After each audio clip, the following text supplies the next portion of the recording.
everybody. We are streaming here with Pathways to Adventure.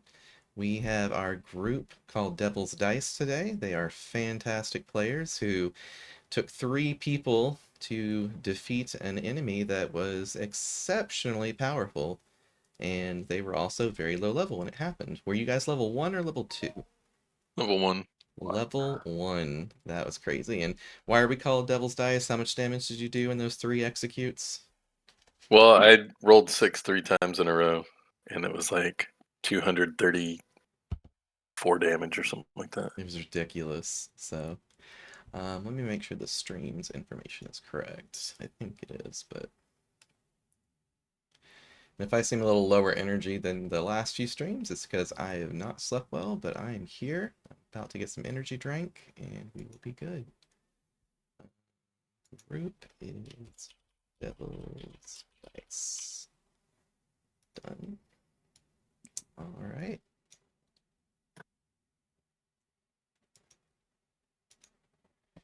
There we go. Should have done that before I started the stream, but oh well. So, with that said, if you guys would like to briefly introduce your characters, we've got 3 players with this so far. Hopefully Kyler will show up. They're a new player, and we got them set up earlier today. They didn't say anything about not making it, so hopefully they're just sleeping or something. The newest art, let's pull that up. Yiv, would you like to introduce your character? The new art. Oh, sure.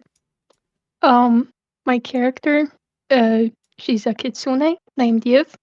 She loves stealing stuff, pickpocketing, and gambling. And she has a cute little fox buddy named Yep that just helps her around and follows her, and she loves very much. Yes, and you were very tactical and instrumental in that last fight. So we love to see it. Shamans are really good at debuffing enemies and shielding allies to protect them, buffing up allies' I'm a damage. necromancer. Yeah, for sure. Oh wait, you're a necromancer? That's right. Yeah, yeah. I'm getting you mixed up with the other person that has a very similar fox spirit. Um, Mm. but they themed it as something different. But anyways, I'm so sorry. Yes, a necromancer, and so your fox is essentially an undead spirit fox. Is that kind of how we're theming it? Mhm. Yeah. Cool, love it. All right, so Kyler doesn't really have a backstory, but I'll show off the art that we found. Thought it was pretty appropriate for his character.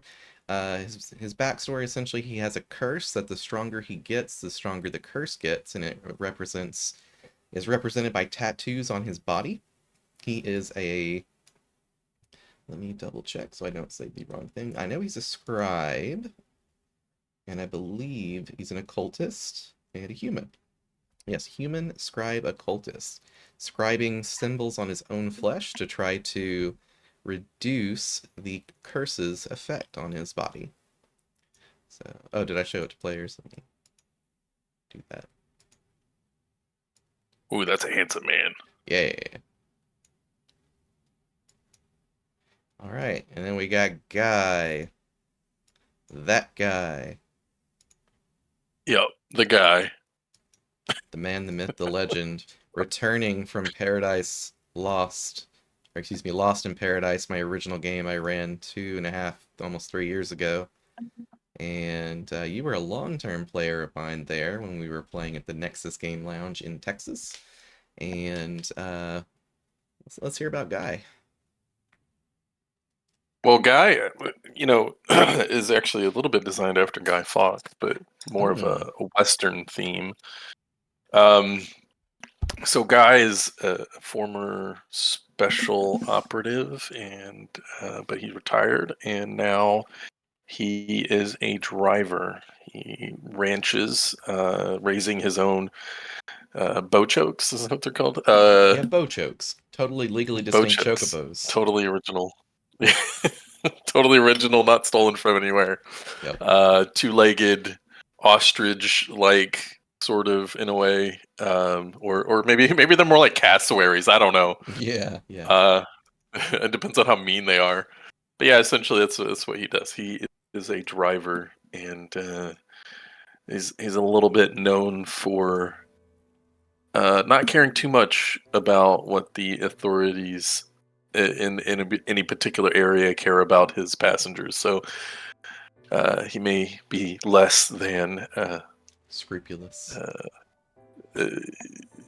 no, he's a fair person, and he Okay. keeps his word, even if he's a bit of a dummy, and may also have a gambling problem and a drinking problem. But we'll see Do you how know what that problem he goes. doesn't have?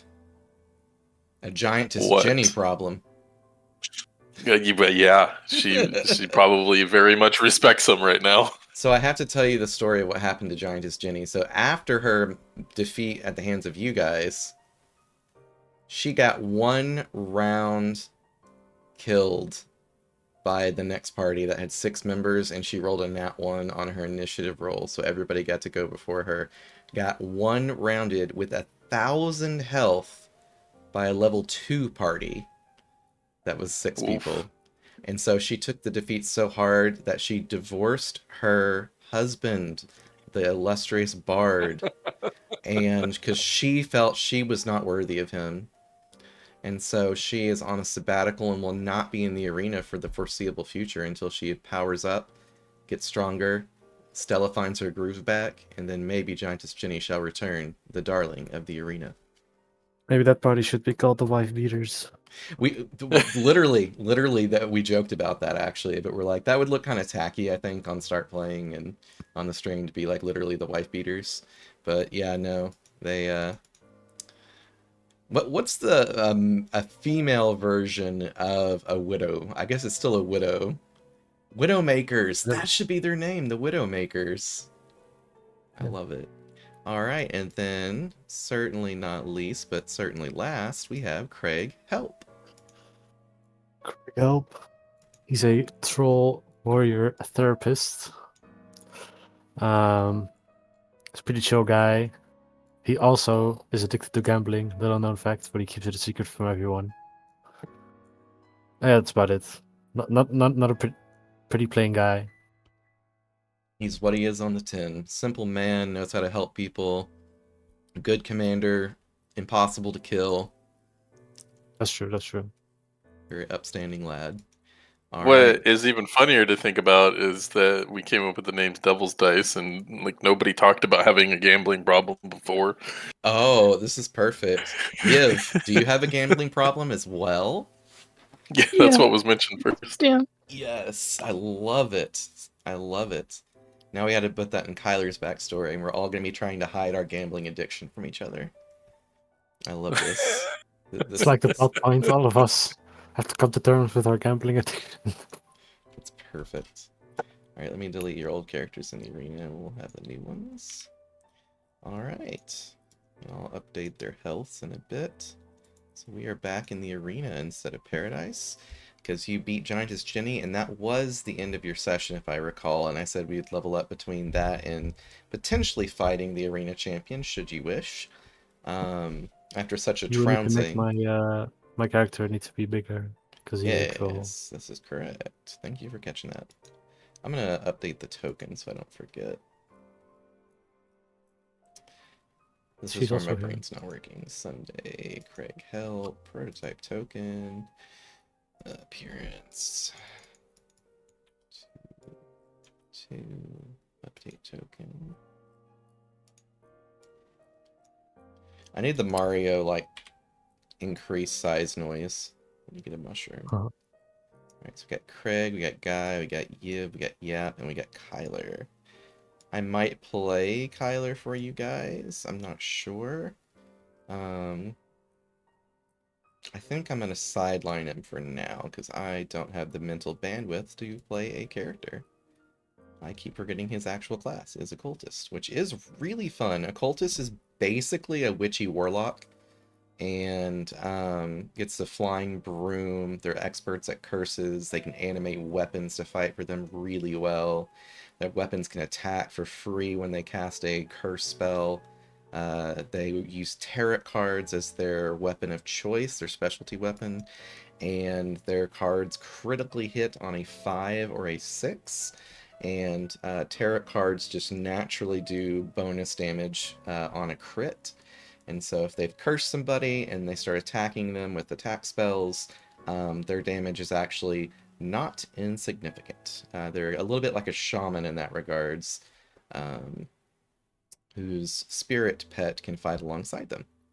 And so, Yiv, one thing that we didn't try out last time was your ability to actually summon undead. Would you Oh. like me to give you some suggestions of ones you could summon at level 2? Yeah, sure. Alright, how does a shadowy assassin sound?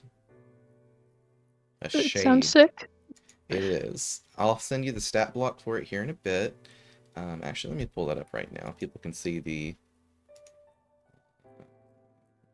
wrong window. That's one with all my personal stuff on it. Yay. Thankfully, it is minimized.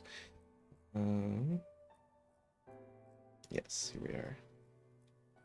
It's cool class compendium. Creature creator compendium. This is the very much still work in process. Or work in process. Work in progress. Holy hell is my words not wording today. Let's see here. This is Shade, is what it's technically called. And they are essentially a shadowy assassin that will function much stronger when they are in darkness. While in darkness, they get 10 additional armor, so they can get up to 20 defense. Now, I don't have this updated. My hero, thank you. This is my roommate, who's amazing, who is applying my energy drink addiction. Did you get a bang? Mango peach. Yes. Thank you. Cannot drink this fast. Alright, so I will copy the shade for you real quick. It is exceptionally powerful. So one thing you can do is, instead of attacking or casting a spell yourself, you can make your minions attack, and you can make both of your minions attack. It's not just a one minion thing only. So, oh, I gotta... Alright. So there's the abilities it has, but each creature in the game that is not a player has a set of features called creature features. And they have a point system that is determining how powerful they are. So they have weaknesses that give you bonus points, essentially, by taking away the cost. For example, this creature has inverted healing, meaning that magical healing harms this creature, but incoming necrotic damage from other creatures will heal it. And so that's generally a weakness, so it gets a -3 for that, but then it gets a whole lot of other benefits. It also takes double damage from radiant attacks. So with all that, it's got a -5, so if you add everything up, it's a 3, 4, 5, 6, 7, 8, 9, 10, 11, 12, 13, 14, 15, 16, 17. It's got like a +12 on its total capacity to act, essentially. Its potency, its potential, excuse me. And so, with that said, I don't have the numbers there written down for the damage. I do have the bonus to their accuracy written there. If you'd like, I could fill those in real quick, if that would help you. Or you could do the simple math of 8 accuracy plus the abilities accuracy equals the total accuracy. Would it help you if I filled those in? Yeah, sorry, where can I see it? I just Can sent you it in a private. You sent it to me Oh, accidentally. no. Well, you can see that really cool ability. Yo. Yeah, I'll fill that in actually real quick. So these are going to be... Actually, all of them except for this one's going to be 13. I forwarded them. Oh, you did? Okay, thank you. Oh man, John, I'm gonna share this Mythweaver thing with you later because, well, this is the first time I've run it since they did some updates, and it came up with some interesting stuff, Nice. which can be edited or changed later. But like, It came up with like relationships and stuff. It's got like Oh. NPCs and stuff like this that Ooh. it kind of like past connections from cavalry days and things like this. Kind of neat. That is actually really cool. Alright, so I don't have the damage calculated for these abilities. We'll have to do that. I have it memorized, but you probably don't because you're a newer player. If you already do have it memorized, I am exceptionally impressed. But I'm already impressed by you guys. You were wonderful players for your first session. And I'm picky. Alright, so here is the stats you'll need for it. Alright. And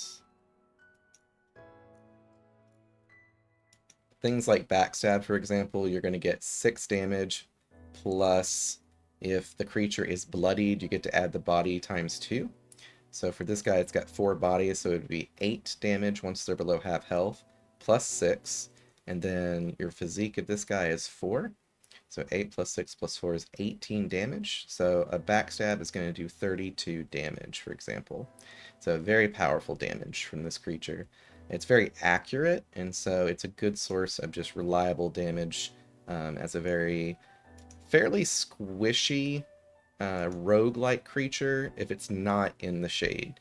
If it's in shadows, it is actually fairly tanky. It's got 20 defense, but still a little lower on the health, about the health of a rogue. Mm-hmm. Okay. So let me get you a cool art for that. I think I might actually have one from 5th edition, because I have shadows there.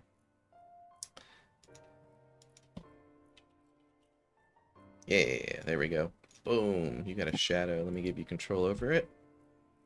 That's another thing you can make cool art for, is maybe a shadow version of Yap.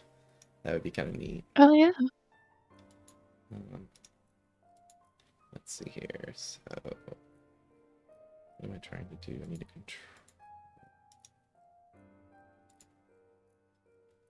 configure ownership. I'm just gonna give everybody owner for this one. Let's make it faster. Okay. Alright, see if you can move the shadow right here. Yeah. Perfect. Alright, we are level 2, so it needs to have higher health right now. Instead of 16, it needs to have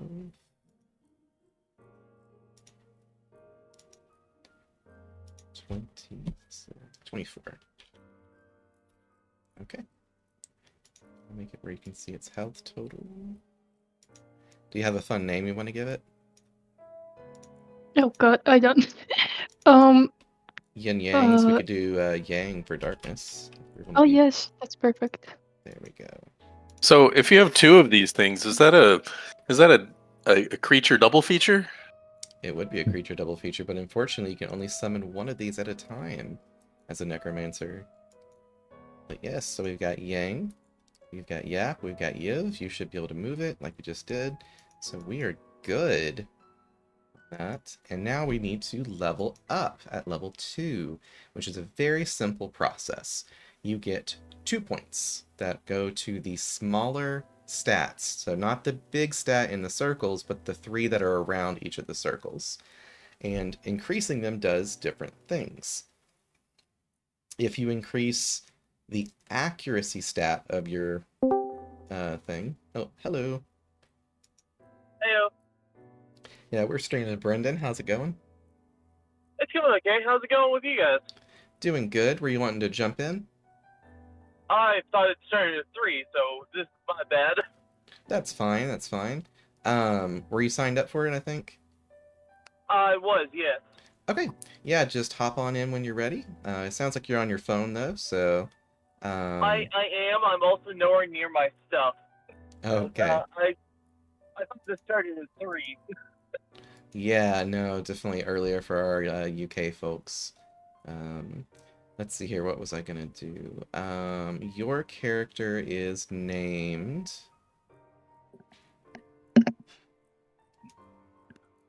Do you know what your character's named, Brendan?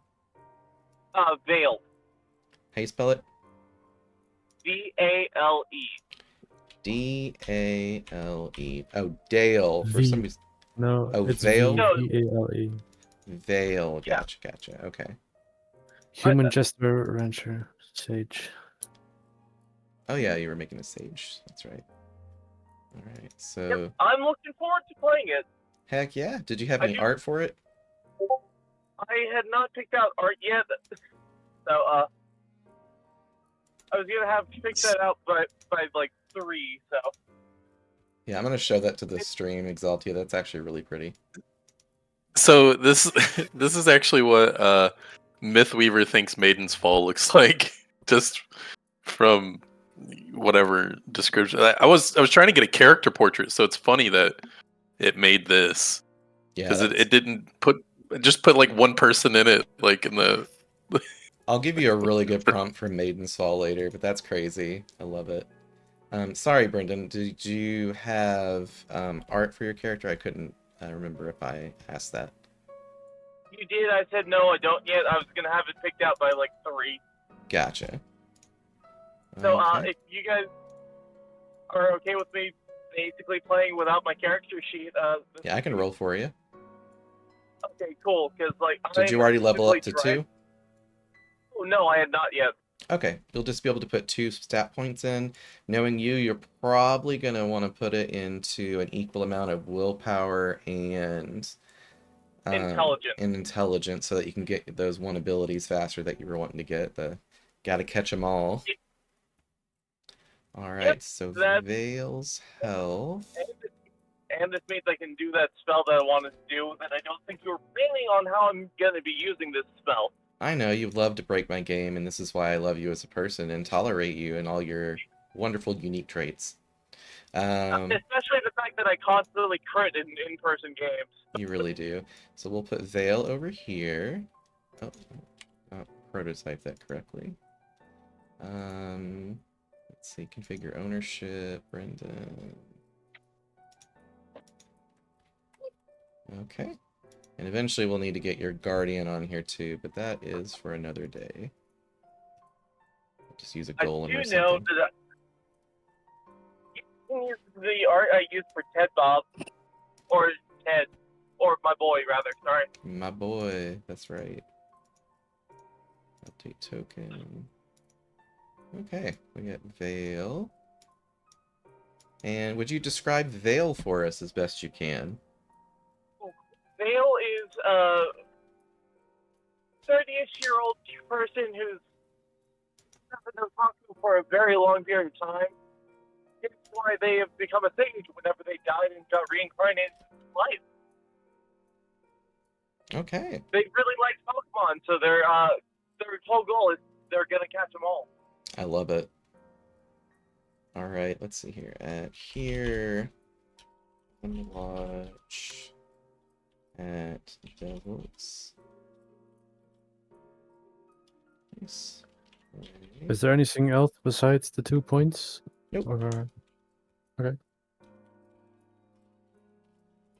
Is there increase in hit points or not? Yes. It increases your health points, yes. How much? You are what class again? You get 12. Warrior. 12 Okay. more. So you're Oh, for 32. warrior, lots of fun stuff on your second level feat. Oh yeah, second level feats where warrior starts to just really shine. I'm running a warrior in a different game that bob and weave my way through an arena fight while keeping the entire arena focused on my character. Nice. That was so much fun. We kind of broke it in like it lasted 2 rounds. Mhm.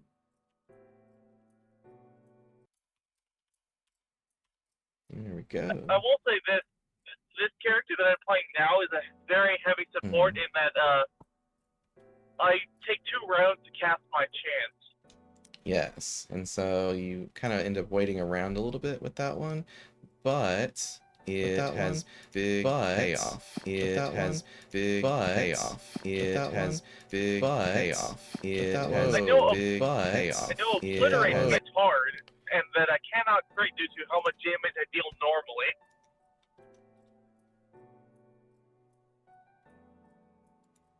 Okay. Delete I that. also know that I no longer have to worry about running out of stamina, morale, or mana. Yep, because you can chant or channel to get it back. All right, Yes, so there's also a secondary class feature that means I don't get exhausted, dispirited, or the whatever the demoralized. Yep, so mechanically what they are talking about is you have stamina for physical maneuver abilities, and if you're out of stamina, you become exhausted, meaning you no longer recover stamina for free at each round, and you can only move at half your run speed. So very not good, but not the worst thing in the world. Much worse than that is if you lose all your mana, your mind becomes injured and you are dazed, which gives you -10 to your dodge chance and -10 to your outgoing attack accuracy. So very bad. Makes you very easy to hit and not hit very well. And so you have to recuperate to recover stamina and mana during combat. You recover half your mana rounded down when you sit there and channel essentially for 1 round to meditate and recover half your mana, thus removing the dazed state because you were not at 0 mana. And you recover all of your stamina when you recuperate. But you can't do anything else on the turn. You can move, but that's it. With that said, the final is your morale, which is for your chant abilities, your very powerful resource. You become demoralized, and your character gives up in however way you feel like your character would give up that narratively makes sense. And so you can lose fights if your party becomes demoralized because the dragon scares you to death, and it's like, oh, we're never going to be able to beat this thing. It's too powerful. We yield. However you decide, maybe you've got the 1,000-yard stare of defeat. Let's see here. Do I Okay. get an increase in stamina when I level up or not? No, it's going to be equal to your endurance stat +1. And so it's usually a smart move to get to an odd number of endurance so that you get an even amount of stamina. And so that will recover your stamina more per round. And so depending on what you do, investing in endurance early on as a warrior is certainly not a bad idea. Yeah, I put 1 point in it and 1 in physique. Okay, yeah, So, physique's for more damage, yeah. I wanted to tell you what the 3 stat points, the 3 proficiencies that I decided for the fact that I'm human. Okay, go ahead and hold on to that information for later because I will forget it. Okay. Just being I honest. wrote this all down on my character sheet. I don't have it on me, and I can level it up to level 2 whenever I get to it. Okay, that makes perfect sense. All right, Yeah, I was so in Wichita Falls for a family breakfast, and I only slept for 1 hour, so I kind of passed out as soon as I was done. yep, so stream, I know you were seeing a bunch of invisible weird named things such as Gary Butt Sniffer, Udolman, Larry, Dick, and Mo, the 3 owlbears. I'll go ahead and show them to the players. The fun Larry, owlbear Dick, and trio. Mo, they got taken care of so unfortunately with my inventor and Lucy's. I think it was actually what was Lucy playing that time? I don't I don't remember. remember. So there's your I old know they were not. characters. Oh, they were their dragoon character. That's right, that's right. All right, so who wants to recap a little bit about what happened last time to poor Giantess Jenny? We talked about the triple crits, and we didn't have enough time to do the arena fight after the Giantess Jenny fight. We chose to do the mighty instead of the many at once. And so Fangbreaker, Leolin Fangbreaker, the matron of the Yard, which is the standing military district of Maiden's Fall, the city, in the world of Paradise. And so that's kind of how that all shakes out as far as the onion that we're in. And so in the scrap, the arena, we now are offered a choice. You have passed your third and final trial, and have become full citizens of Maiden's Fall. You have passed the trial of the Telling, where you tell about your character's history to Madame Eva. You have done the trial of the Knowing and now know the history and lore of Paradise and Maiden's Fall. And then now you have completed the trial of the Showing, proving that you are martially capable, quite martially capable, in fact, especially your rogue, in combat, so that you are sanctioned to leave the city with their blessing. And oh, there's I an think you image. stage art. Okay, I just saw that. Oh, that's so goofy. I love it. All right, save image as Sage. Oh, I do have to show my art that I drew real quick. Let me just open this for a second. This is Emma Swinestein. I played in one of our fellow game developers' games called Peasantry. And she was a organ procuring pig owner, like a pig herder, and she was just absolutely fabulous to play. But that's my favorite little quick sketch art. All Please right, tell me that pigs in the setting are called nerfs. they are now. All right, So you can be a nerf herder. a nerf herder. I love it. All right, so you are a sage. We've only had 2 other sages played, and we do have Gruffy armor nerf there. herder. Okay.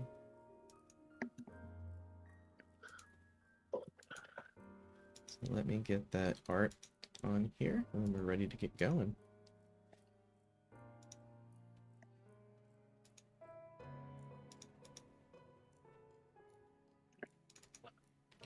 I don't know why it named her Emma Swinestein, but okay. Or him, Emma Swinestein. We've got that. Let me edit. Yeah, this is one of my few male characters. I know you do tend to make the female characters, which is fun. I like playing cross-gender Yeah, myself. I do the same thing for every single tabletop RPG game online as well. Like every Pokemon game, I'm literally a female character. That's fun. Well, it's one of those things, you can And be like, whatever you want to be, so might as well try something fresh and new. Let's see and like here. for the female character, do you want to know what I do for the name? What'd you do? I drop the N for mine. Oh, wait.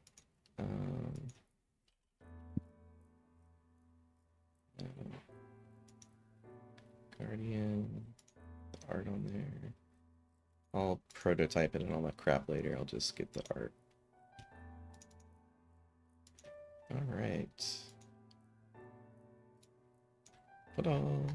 Okay, so another friend has joined the fight. Vale. We'll show the art. Appears with a large staff, a big book, and is accompanied by an I call it animated my suit bonk of armor. stick. Your bonk stick. Yeah, you do get to bonk people and recover stuff if you critically hit, so. Get that art shown. Which, let's be honest, my luck with internet are not the greatest. You were breaking up on us a little bit. Let's be honest, my luck with internet dice are not the greatest. Yeah, internet-based dice for you are not good. It looks very RuneScape. Physical dice It really really does. love me. Is this from RuneScape, by the way? I have no idea. I just looked online for Sage art. Yeah, it looks like it's a tentacle staff. That's pretty dope. Alright, so we are ready to go. I know most of the Sage stuff by heart, I think. We'll see. So, Fangbreaker says you have been awarded 6,000 credits for your fight against Giantess Jenny because it went so well and in your favor despite the odds being against you. And she says you've gained 3,000 credits for passing your citizenship. You're given a stipend of 3,000 credits. So that totals to 9,000 credits if my math is correct. But she says there is one more option. You are welcome to fight the arena champion, and should you best the arena champion, you will earn a special title in the Discord, which many of you have already seen. Brendan already has it from a previous session. I do indeed. Yes, and the I did that with a warrior. you did, and it was disgusting. It was so good. And For 2 then rounds. she says she will double or half what you earn. So you either lose and get 3,000 credits instead of 6,000, or you win and get 12,000 credits. So she's trying to sweeten the pot for the entertainment of their particular benefactor named Betty Offwhite, my mother's character, her bard. Betty Offwhite has a vineyard and has wine called Liquid Courage, and it gives you back half your total morale when you drink it. And you get the courage buff as if Betty herself cast it on you. She enchants all of her wine with courage. And so you get 45 health points and are immune to the frightened effect while you have Betty's liquid courage. And so with that said, Betty's like, oh, this was just such a lovely fight. Poor Jenny, she really has had it rough lately, but I demand more entertainment. I will make sure that Leolin can make do on her payments to you. Do you face the arena champion? Do you take that risk for that reward? What is your answer to the illustrious Betty Offwhite? I think I'll pass. Ooh. I gotta be honest, my gambler in me wants to do it, but I could also really use a drink right now. She throws you a bottle. Make an athletics or precision roll to see if you successfully catch it. Halfway across the freaking map. Alright, you managed to catch it just fine, and with a flare, you have something to drink. And it's quite tasty. In fact, it's valued at 1,000 credits a bottle. Not that I would know. Just start drinking it. Alright, you get a little boost here. So your health normally is 24. Good, up your health. So it normally would be 24, but then we're adding 45. 69. Nice. You get 69 health. And Craig, would you also like a bottle of her famous wine? Sure. All right, she chunks it at you. Roll the precision and or athletics, and that will pass. You certainly manage it, and your 32 health, if you drink it, does increase. Are you drinking it, or are you holding on to it? I'm drinking. All right, we drinking it up. All right, so that is 32 plus 5 is 7. 77, I believe. Awesome. And Yiv and Vale, do you wish to have some wine as well? My Sure. character would definitely attempt to get some wine, but he'd probably only take a sip before stashing it. Okay, so we'll just keep your health as it is, just a little nip. And Yiv, what about your character? Yeah, I think she pockets it for now. Pocket it? Okay, perfect. Yep. Yap looks at it thirstily with its undead foxy body, just, and it kind of paws at you expectantly.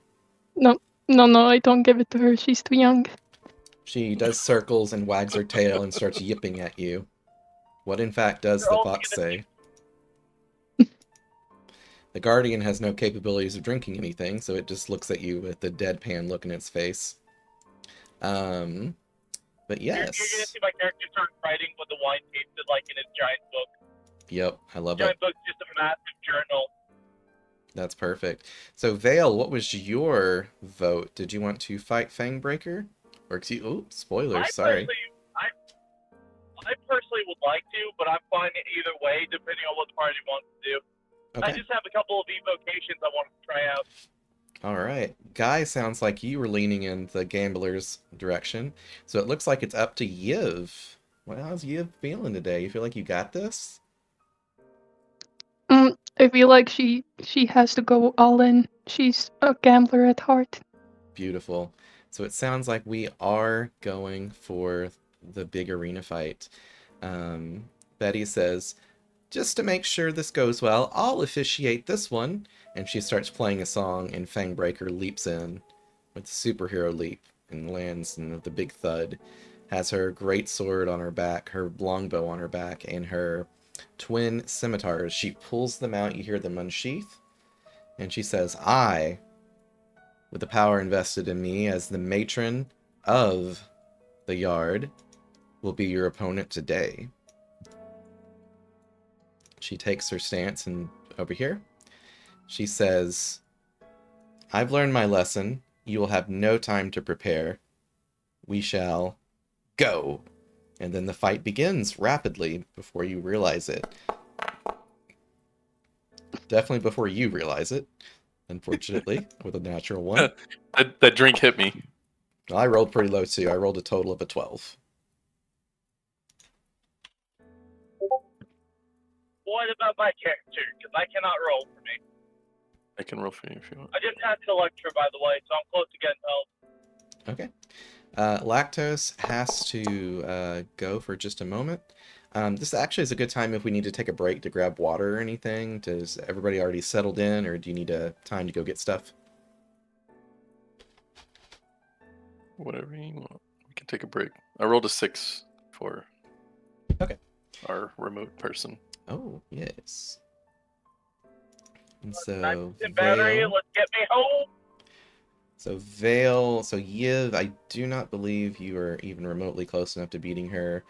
So, it looks like Vale, ironically, the Sage, usually the slowest of all classes in the entire game, because they are supposed to always be old, no matter what that is for your particular race, your ancestry.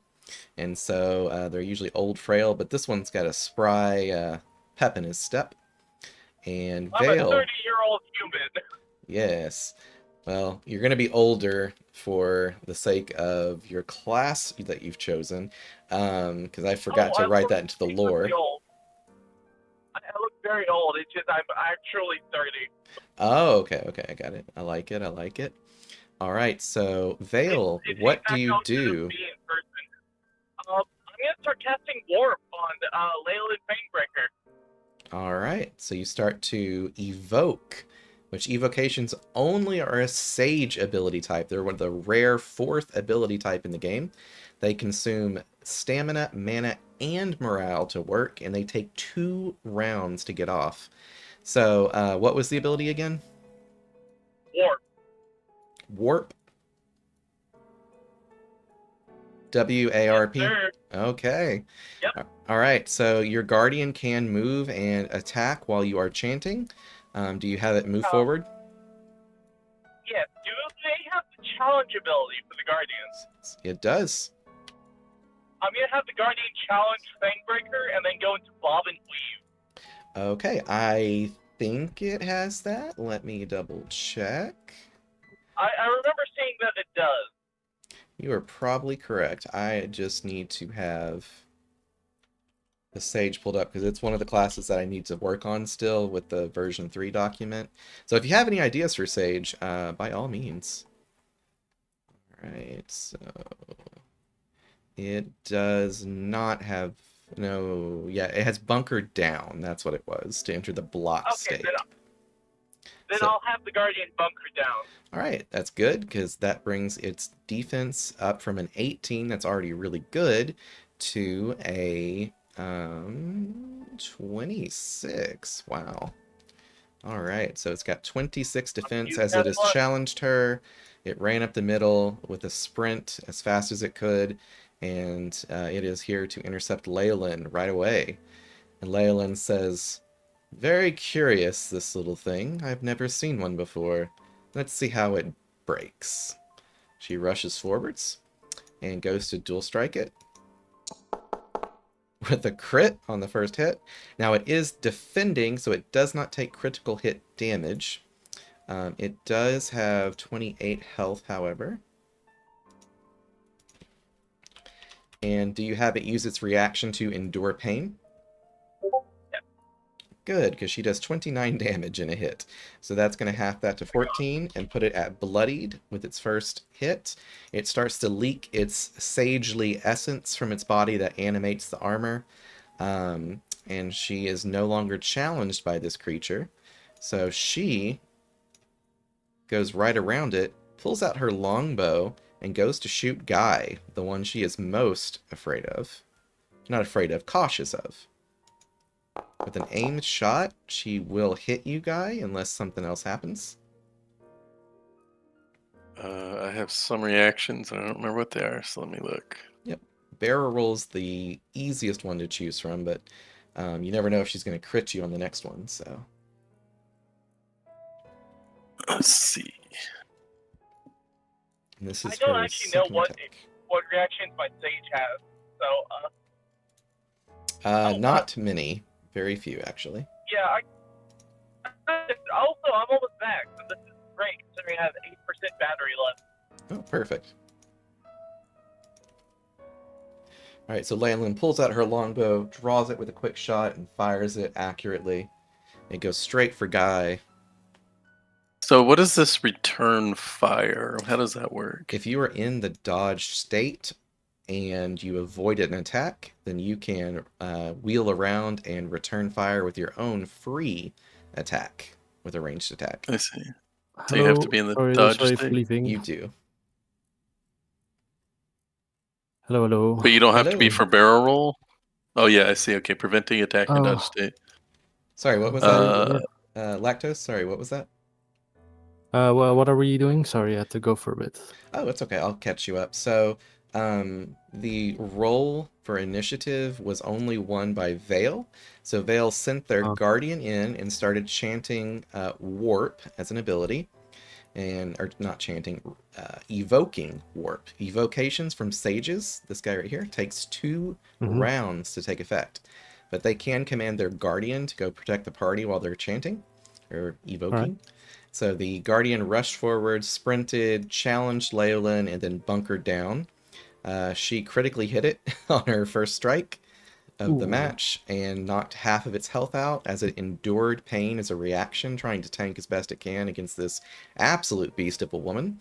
She pulled out her longbow after hitting it once, no longer being challenged, and shot at Guy, and that is where we currently are. All right. Okay. And so barrel roll prevents the attack, and I move 1 space.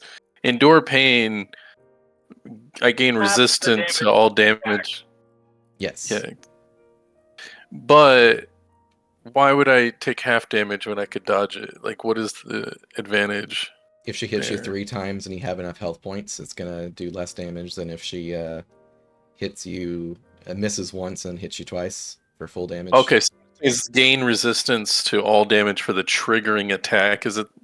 Should it be like the triggering person, like the person that made the attack, or is it It should It be is for the a last like a round. whole round? It should last the whole round. It may not say that on there, but that's what it's supposed to do design-wise. I might need to fix that. Okay. So that's what I'm going to do then. I will do endure pain. Alright, you endure the pain of this, let's see, 10 plus 6, 16 damage shot to your face. So that is going to do only 8 damage to your 69, puts you at 61, getting some good dividends from that bonus health. Alright, and she sees how little damage this does to you. So she does a careful aimed, deadly aimed barrage, trying to critically hit you with advantage on a 5 or a 6. So she shoots out her first barrage roll. There is 1 crit. Does the advantage version, and there is 3 critical hits against you. Ouch. So that's going to do, her physique is 10 plus 3 from the ability is 13, so 26 damage each. I don't have a lot of math here, but you got 61 health. So let me... Well, 13 times 3 is a lot easier. Yeah, 13 times 3 is 39. Minus 61 is 22 health left. Alright, and so that was her 3rd attack. She does her 4th attack with another of the same maneuver combination for a crit and 2 more crits. You are downed, my friend. Yep. In fact, the first 2 shots down you. The last shot hits you while you're downed. Give me a death prevention roll, because you were in the... Ooh, you're lucky. You're good. It rolled a 1 on mine and then rolled over to the 3, so you are okay for now. Unfortunately for you, she goes for a headshot trying to finish you off. Maybe she rolled a 1. Oh my god, she is out for blood. You are, unfortunately, before you got to even act, you are dead. Luckily, you do have allies that can help you. Can I do anything to protect him? Unfortunately, no. I have thought about putting a reaction in to, like, shield people near you. If that's something you feel like would be fun, we could look at designing that later. But yes, that is her 4th attack, I think, because she hit him. Aim shot, barrage, barrage. For her 5th attack, she goes to shoot Yiv in the back with an aim shot. Does she done 5 attacks with the headshot too? Yep. Oh, the headshot. That's right. Right. Yeah, the headshot. I forgot that. Yep. So she has no more attacks available. She quickly sheaths her bow, pulls out her rapier, or her swords, and assumes a defensive stance, ready to deflect anything coming at her. And that is her ferocious first round of combat. It is now player's round. So Vale my continues to cast does not go off evoke. this round. Okay, so my guardian her again. Okay, she is challenged. Facing the guardian, her back is to the party. And the guardian is also gonna bunker down again. Okay. All right, not a bad I combo. think I'll just how can I sprint and get to her, or can I do it with my normal movement? You would need to sprint. Okay. And how many attacks can I do? At level 2, you can do 2 attacks on a warrior. All right. That does increase to 3 at level 3, and then 4 at level 6, and as she is level 10, you get 5 attacks at level 9. It is called Limit Breaker. Okay. Can I roll like an inspect check or something? What we did last time to see her weakness, to find out her weakness? Absolutely. Do you want to try to recall information about high-level warriors or a mana point? Or do you want to study her for a full round and spend a morale point? I'll spend a mana point to Okay. regain knowledge. All right, so you try to recall knowledge about... Oh, you're drawing a blank. You know she's really good. You just don't know it's how good and what she can do. You aspire to be like her, though. John, my character is also gonna go into bob and weave and evasion. Okay, so you start defending yourself as best you can while you are evoking. And you have to remain still while evoking, too, as far as not moving your character with movement, but you're not doing that, so that's good. And so you guys definitely want to try to protect Vale as best you can. We also want to try to get Guy back in the business if we can. This is the first party I've seen that doesn't have courage, actually. As far I as... have spells that can revive them, it just takes 2 rounds to cast. Yes.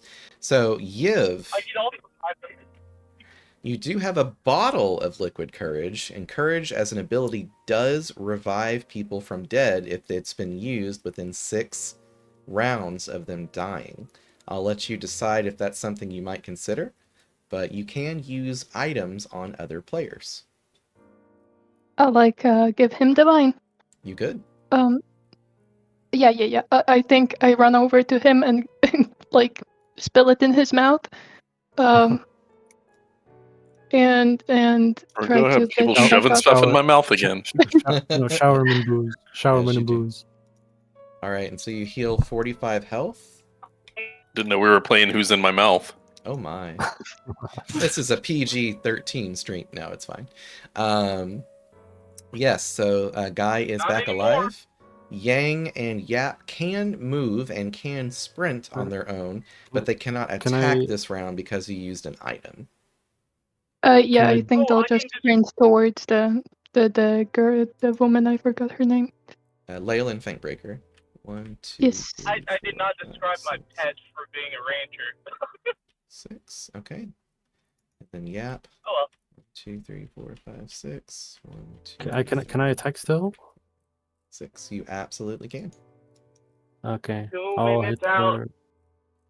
I'll hit her with the dual strike then. Okay. So you're going to have to roll a crit to hit her because she is defending with her Oh, She's block also up let's facing high. see. away from us. Wait, Oh, maybe there's a different. yes. She's Because she blocking, got right? challenged by my Yes. guardian. Yeah. Then I'm gonna precise strike her then instead. All right. Very smart maneuver. Roll it. Just roll one, right? Yep. And that ignores her defense. So she has, without defending, she has 24 defense, 10 of which is dodge, 10 of which is armor, and 4 of which is blocking with her weapons, just normal blocking with her shielding of her weapons. And so that is a 10 plus a 3 plus your accuracy, I believe, is a 4 or 5 It's a from your 5. technique. Okay. So unfortunately, that does not beat her defense, even Oh, with I this should precise have done strike. a dual strike because it ignores dodge. Yeah, we can retcon that. Can I? Okay. Yeah, so that means you have to Also, beat a don't forget 14, and so you do don't successfully forget she's hit her. also. Sorry. Yeah, I one was sec. gonna say if you did something that avoided armor, she is facing away from us, so she loses 5 dodge anyways. This is true. I forgot about that actually, so that might make the difference. No, it was a 19, and your total was an 18, I think, right? I don't know how much defense does she have. When you're behind her, she loses 5 dodge because she cannot see you, Okay. because her back is to you right now, because she is facing the taunting guardian, challenging guardian. So that would put her 24 down to a 19. That's a the accuracy is a +5 Yep, so for dual 5 strike. plus 3 plus 10. Unfortunately, you were 1 point off. You would need a 4 or a 5 or a crit to hit her with Wait, that. well, isn't it +5 because of my maneuver roll, attack roll? Yep, so 5 plus I don't 3 is know. 8, and then plus 10 from Precise Strike. So that would be an 18 total. Oh yeah, that's true. Yeah, and she's got Yeah, I don't hit 19, her. so barely missing her. You got a 50-50 shot to hit her, basically, with Precise Strike. You want to do it Okay. again? 4% charge in Uh, a dream. You She got is challenged this. already. She's already challenged, right? Yes. She can't be dual I challenged, will right? let you. You technically can challenge her twice with 2 different people. She has to attack both of those 2 different people before she can attack other people. Let me put her health back to what it should be. She did not get courage this round. Uh, Hey, can you guys hear me? Yes, we can. yeah. Cool. I just got out of my car, and sometimes that glitches my phone. Gotcha. Um, Forgot to pop up chat in case anybody's chatting. Oh, Lonely Reaper is here. Yeah, words. But I I think succeeded. I have 3% left, and I got back. Nice, you did I make think it. I'll do another precise strike then. Okay. Yes. Nice, a crit.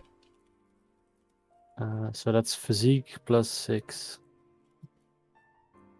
which is 11 damage. 11 damage, I but don't. here's the And fun crit part. is double. Crit doubles it, right? Crit doubles it, but even more, you regain your stamina. You get Yeah, 4 that's points of true. stamina back now from your 2 So scimitars that you're wielding. I do 22 damage too then. Yep, and you also ignore. And on top of that, you do get to ignore her ability to avoid critical hit damage. So while defending, Precise Strike ignores the defending bonuses. And Nice. so, very, very nice play. Can I And take any other actions or not? I you don't think so. absolutely can. You can use any tactical or skill maneuvers that you have available, as long as you can pay the stamina cost. And you have a lot of stamina right now.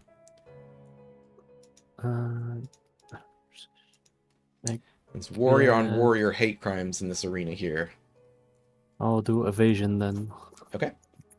Not a bad idea. Bob and Weave combined with evasion would make you very impossible to hit unless she gets quite lucky. I can only do one, so evasion. You can do both, actually. You can use any number of tactical or Oh, skill maneuvers for marshals. For melee folks with maneuver usage, you can use any number of them as long as you can pay the cost. then I'll do both. All right, so you challenge her, and much like she was doing earlier, you assume the defensive stances. You begin dodging and ready for her incoming strikes. All right, I believe that is everybody except for Guy. And we lost somebody. All right. Yeah, I think it's Brendan. Okay. yeah. We missed you, Brendan. You were gone for so long. Something weird is going on with your voice right now. Weird. Ace will be joining us. I said they'll be back in about 40 minutes, so that's good. Okay. Also, you made this free for me, right? Probably not. So let me go double check that real fast, because it's not been an hour, so we'll not have charged you. Let me pull up Start Playing, make sure it's not on stream, so people don't see your real names. And anonymity is good. Where did I put that? Here we go. Start playing. Yeah, good catch on that. Did anybody else need me to switch it for them? I don't think I couldn't sign up at all, so. Oh, okay, that's weird. But I think you signed up for me or something. I probably added you via email. Yeah, you did, and I did PayPal you once, I think. That's right. That's right. Thank you. Okay, I can actually hear you correctly now. You sounded like a robot for a bit. I'm a robosexual if you've seen Futurama. Alright, so there is our game. Nope, not our game. Let's see here. Pathways to Adventure. Devil's Dice. Layers.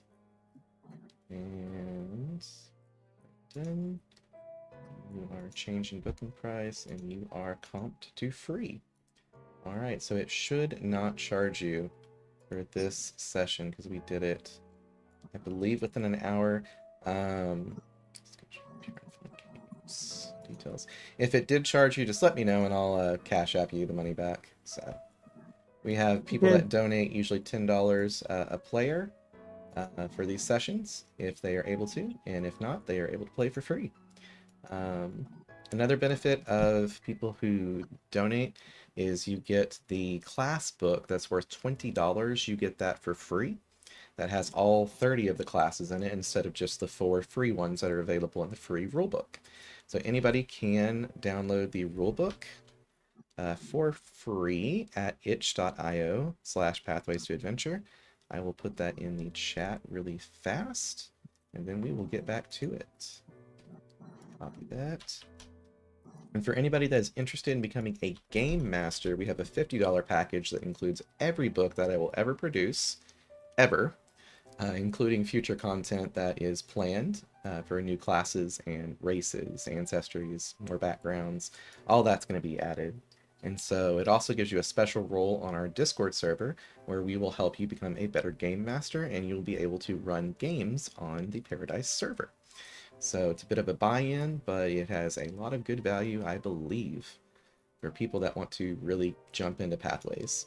All right, with that said, Guy, you are up. You have not So had this any actions lady used. is, yeah. So this lady's like really hard to hit at this point, right? Because she's Very defending. much. Yes. So I'm thinking, I mean, I can do more damage with like a backstab, but it's probably going to be hard to hit. It would be. So I'm thinking aimed shots here.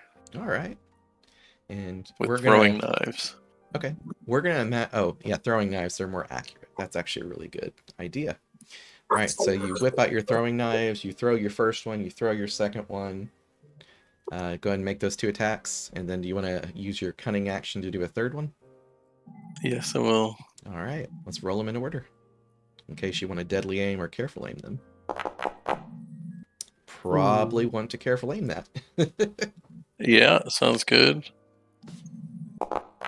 That's better. So that's 10 plus 3 plus the throwing knives give you your body as additional accuracy, I believe. Is that correct? Yes, correct. So 10 plus 3 plus 3 is 16, plus your accuracy is at least 5. Did you put more It's into your technique? technique. Actually, I hadn't worked on leveling up yet. I wouldn't do that. Okay. You just need to put But 2 my points somewhere. 2 points somewhere. My Technique's probably technique's your a best. 5. So make that a 7. Yep. So that's 10 plus 7 plus 6. And it ignores her defending action. So that should hit her, unless my math is off by a bit, with a roll of a 3. So your first strike does land. It ignores her defend action. And so it's going to do how much damage? I think physique plus 6, so 11. Yeah. Okay. So that is going to put her at 5 with the first of your potentially 3 attacks.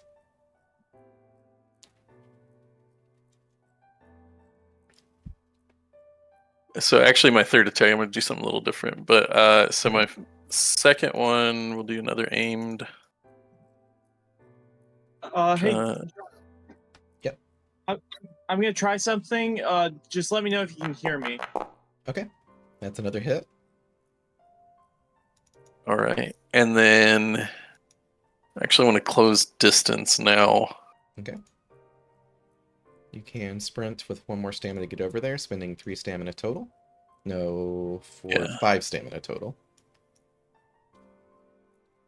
From the careful aim and the deadly aim. So.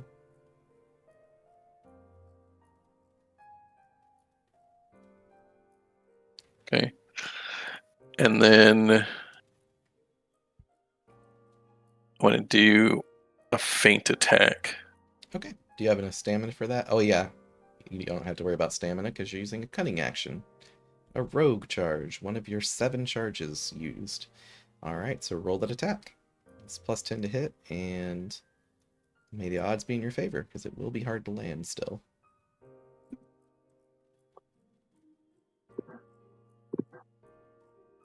I keep losing my window. Sorry. Damn! Okay, let's go. Alright, so that's also, I believe, 6 plus physique, is that correct? The damage is 3 plus physique. Okay. So she's at... But I get to enter the hidden state. You do. So 84. So she doesn't whack-a-mole me again. Exactly. Alright, so while hidden, you can still be seen, but they have to search to try to find you. So it would probably behoove you to try to get behind an ally or cover. But then she will not see you and will not hear you. But she is also challenged by 2 creatures, so that does affect things as well. So let's see, that is physique of 5 plus 3 is 8 is 16. She is looking a little rough there. She is at 68 health of her 120. That means she is now bloodied. Ooh. I love how everyone's just picking up. Actually, she's barely not bloody, but she's really close. Well, when she gets there, we're going to have a field day. Oh, yeah. But if I have the movement, well... You should. I mean, I guess I could get behind Yang, huh? Yeah. Then I will do that. All right. Hey, can you guys hear me? I think I've been having some trouble. We definitely cannot can hear hear you. Yep, can't hear you at all. We can hear you. Okay. We can hear you. Because like, your voice kept sounding like a robot, and then I kept seeing my screen glitch green when I definitely was not talking. Gotcha. All right, so that should be every player going, I think. Yes, because you have used your item to item action.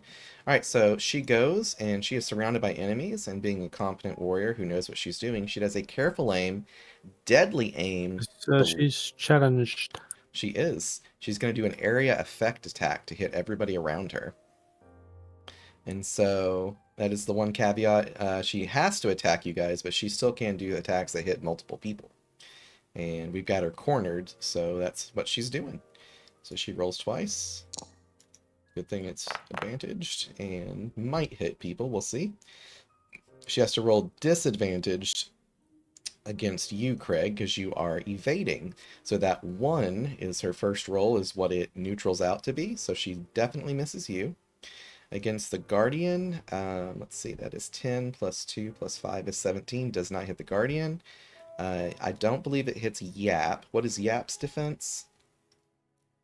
It's 16. Okay, unfortunately, it does hit Yap, so that's going to be 6 plus physique of 10 is 16 damage to Yap, who has 28 health now. Let me fix that. 28, and she just took 16. So that's going to bring her down to 12. Alright, so Yap is bloodied, and that definitely hits your other person, and so it was 24 minus 16 is 8, I believe. Make sure. Yep. Also bloodied. And so she does another area effect attack with careful aim. Alright, so a 4 is going to be, what's the word I'm looking for here? 14 plus 10, or not 14, 19 to hit. So that does hit the Guardian. Does the Guardian endure pain? Brendan? Yes. Okay. Yap does have the ability to barrel roll. Yeah, I was gonna say she's gonna barrel. Alright, perfect. Let's say she goes right here so she's not in range for more of those. Alright. Barrel. So, your other guy has barrel roll too. Do you want them to barrel roll away? Yeah. Okay, and Craig, you certainly are not hit. You evade it flawlessly. And the Guardian will be hit, does not have barrel roll, but does have endure pain. Would you like to do that? He said he does. Okay, so that's 14 minus 8 is 6, I believe. 14 minus 8, yeah. Alright, so that was her attack that did hit the Guardian, so the Guardian is no longer challenging her. So she does have to try to hit Craig. And so she uses a precise strike, trying to land a blow on you so she can attack the more important folks. And she carefully aims, deadly aims it. Doesn't matter, and I don't believe that hits you. It's 10 plus 3. Actually, it might. What is your defense normal? Without dodge? With dodge. Just the normal defense. I think it's 20, right? It's 20, but I get bob and weave bonus for dodge, which makes it Yes. 26. She's using precise strike, so that does ignore that, but she also does have to roll at disadvantage. I forgot that. And she rolls a 1. So she's attacked twice, thrice. Here's her 4th attack, trying again to hit you. Damn! Here's her 5th attack trying to hit you. It's a crit, but she has to roll disadvantage. Damn! Look at this tank over here. You got your freaking your blades out, and you're just like, parry, parry, parry, parry. Can't touch this. That's fun. All right, and that is all she can do. That is her round. Now, a certain person's evocation finally finishes. What does your evocation do? My evocation allows me to transport a creature within 20 feet, anywhere 20 feet within the area. So she's going 20 feet in the air. That does not work, unfortunately. It's 20 feet within range. I will say... I know, but I know, but that would be exceptionally broken if you could do that, and it's not intended to be used like that, so I will have to reword it. Most teleport abilities, they move stuff around in a horizontal plane. They don't interact with the vertical plane. But for the sake of narrative, I'll say, let's say you did that. We'll do the math here, and this is why we don't let that happen. You take 3 damage per square times 20 would be 60 damage, which actually isn't too terrible. But we are going to not allow that, unfortunately. Now, I will let you change your chant if you wish, your evocation, since you didn't know that was a thing. I did not. Then I will do capture. Okay, so go ahead and it happens. What does capture do? It captures a creature within a reality suspending marble for 24 hours. Mm-hmm. Okay. It does. Okay. It's my Pokeball. Yep. Well, Actually, shit. I can do contain. And you do have this already at your level because you leveled up and got the bonuses to get it. Some bitch, she is Pokeballed.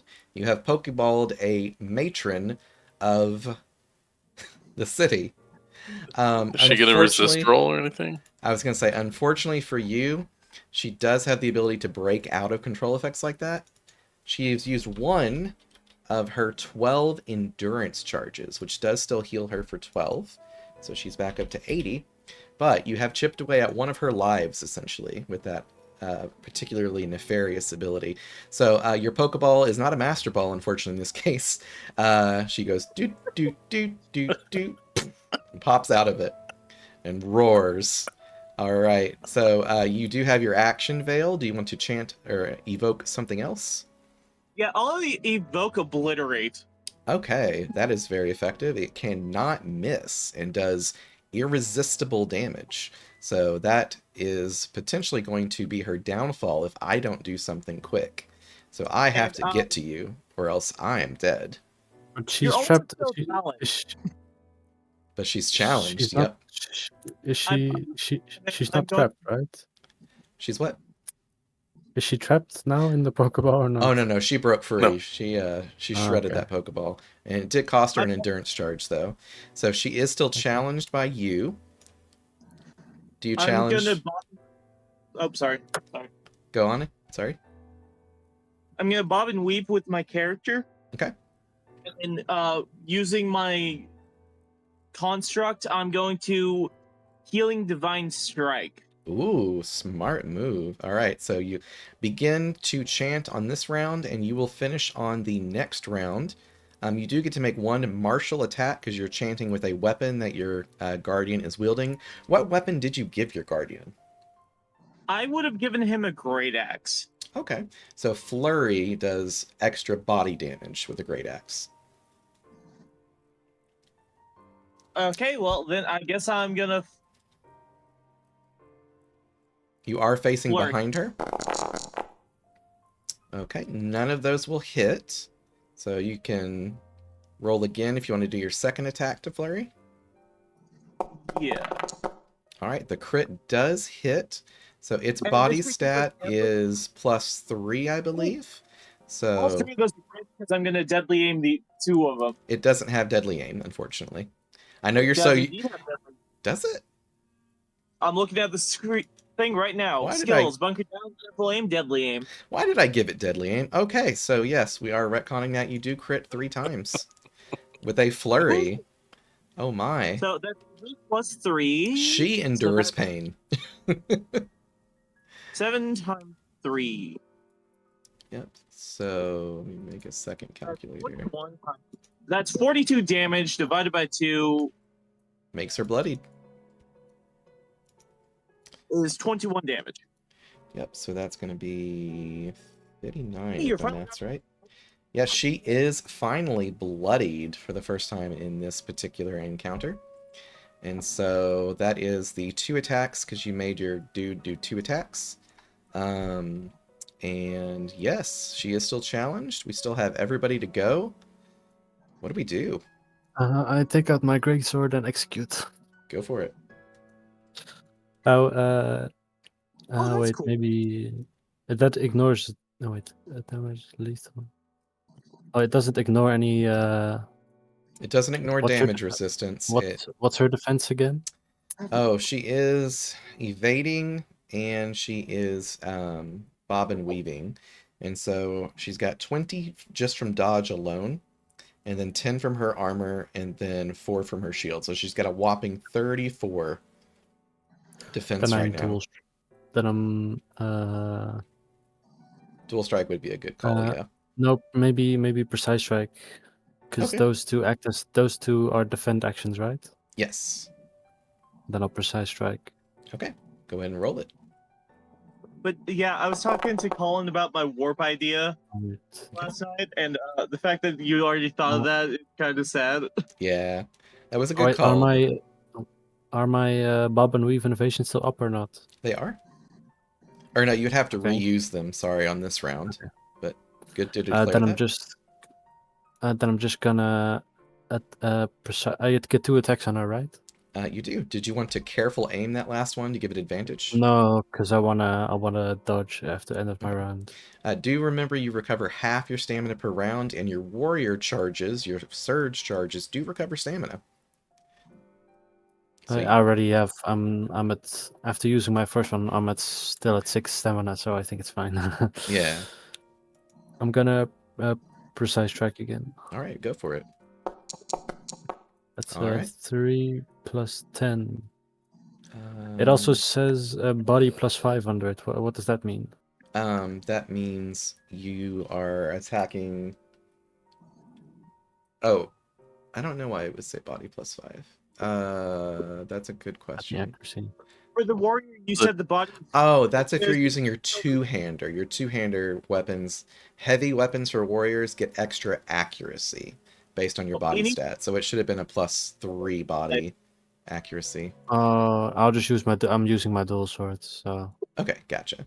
So it's way enough. that 10 does hit. It's a 10 plus 3 plus 5. 10 plus 3 plus 5 is 18. 18. Halved is 9. So you expect to do more damage to her than you deal. She has damage resistance while below 50% health. Being a level 10 warrior. She is at her strongest, you've learned, when she is below half health. I'm gonna bob and weave innovation again. Perfect. All right, what are we doing with Yang, Yap, and Guy? And Yiv. Yeah, I think I'm gonna do a make Yap do precise strike. Okay. Goes behind, so she has -5 dodge. So your precise strike will almost certainly hit. You just got to beat a 14. Yep, that is certainly a hit. So how much damage? And that's 14 damage. Okay. Did you increase your intellect by chance when you leveled up? Yeah, I gave the 2 points there. Oh, okay. So that actually increases the physique of your minion by +2 as well. Oh, alright, then it's 16. 16, not bad. So halved is 8, so that is 42. She's getting lower. It's getting dicey. Hey, John? Yes. I can't move my constructs. Can you move them back like 2 squares? Okay. Yeah, I forgot to... Because I don't want him dying before this chant he's doing goes up. Yeah. Alright, let me clear the rolls. Alright, so it moves back after doing a vicious flurry with crits. Deadly aimed accurately. And then Yap goes in for the first strike. And Yap has another attack, as does Yang has 2 attacks. Yeah, Yap is gonna do another precise strike, I think. Okay. And Damn, okay. Let's go. So, another fun thing about warriors, they cannot take critical hit bonus damage while below half health at level 10. But they do take the hit. It guarantees a hit. So that's 8 more damage. And so that is going to be 36. And she gets lower and lower. Alright, so that's the 2 attacks there. You do have Yang, excuse me, if you wanted to throw them in there and have them backstab or something. yeah, I think backstab. Or Or Precise Strike works too, actually. Either one. Oh yeah, no, yeah. Then Precise Strike, I think, Okay. is better. Now, the cool thing about them, they are an assassin featured creature, and so they always critically hit on a 5 or a 6. It's like they always have that deadly aim going. Mm. Oh, I don't know why I'm rolling.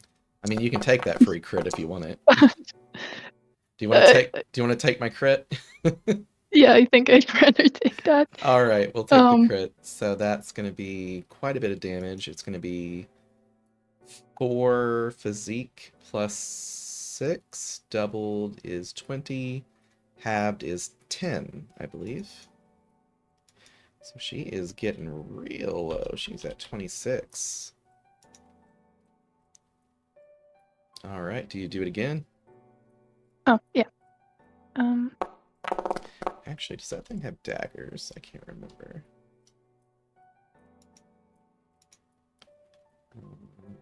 Oh, yep, it actually gets more damage. It gets 2 times its body stat as additional damage versus bloodied creatures. It has shadow daggers it's attacking with.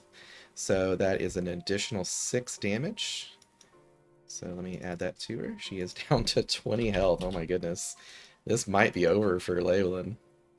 Alright, so those are the 2 attacks from Yang. Or was that just 1 attack, wasn't it? Yeah, but I rolled a 5 for the other. Okay, and that will hit for not... Oh, it is a crit, yes. So, damn, okay. Woo. She is down to 10. So, in this desperate moment, seeing Guy eyeballing her carefully, she pops 5 of her charges.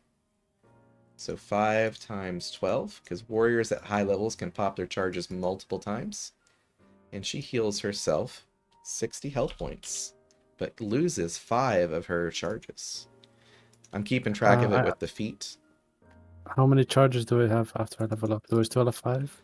It's equal to your endurance. Oh, okay, so I have 6 charges. Yep. And so she For my, I mean my no longer warrior bloodied. charges. Yeah. My surge. Yeah, your okay, surges. okay. You're always equal to your endurance total. Alright. Alright, so she does heal up 60 health in desperation to get out of the bloodied state, using a lot of her reserves to do so. Guy, you were up. All right. And is she still defending? She is.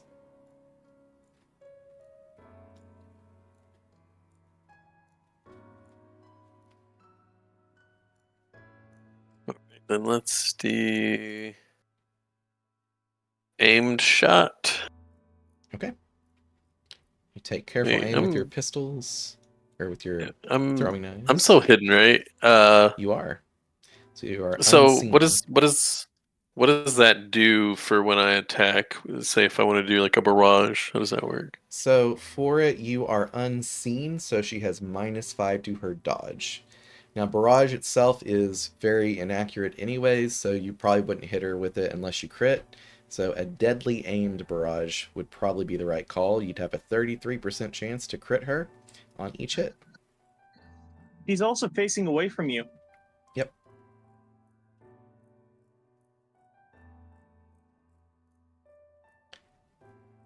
So aimed shot would be the reliable damage method. Barrage would be the trying to get lucky method. Right. I would probably do aimed shot, but up to you. I'm sure you would, but we're gambling today. We're gambling. Gonna go with barrage for our first. Let me make you not dead anymore. You got better. With Betty's liquid courage. Alright, roll it.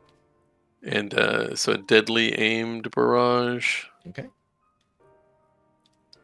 So that'll take 2 stamina there. And you could also careful aim it if you really want to make sure you get advantage. Gives you like a 50% chance to crit, roughly. Math's kind of weird on it, but 2 chances to roll 33% chance to crit. So Careful aim. What's that do? you get to have advantage on your next attack. I need Where to is change that? that to next ability rather than next attack. But that's kind of how it works for now. Yeah, and that'll leave me with 1 stamina, right? Yep. Did you recover your stamina at the start of the round? Yeah, the 3. Yeah. Right.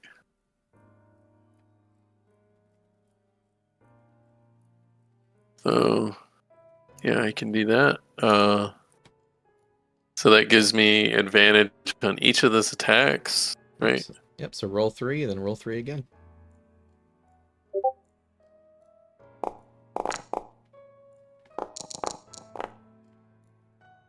How do you get it to do like multiple?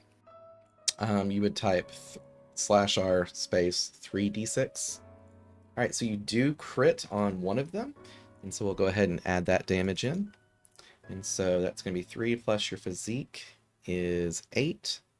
And she is above half health, but she is defending with her dodge, so she does not take critical hit bonus damage. So that is just going to be a flat 8 damage to bring her down to 62. She is now bloodied again. Gotta roll those last two, so one does miss and one does crit again.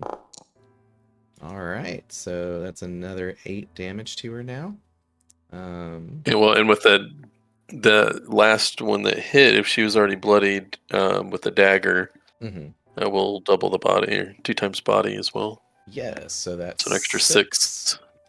Alright, so 6 plus 8 is 14, divided by 2 is 7 damage, bringing her to a nice even 55.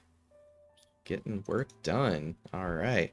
Guy, your turn is over, but you actually no, you do have... No, that was just my barrage, right? Yeah, I've totally forgot. You do have your cunning action to use a stamina-free attack.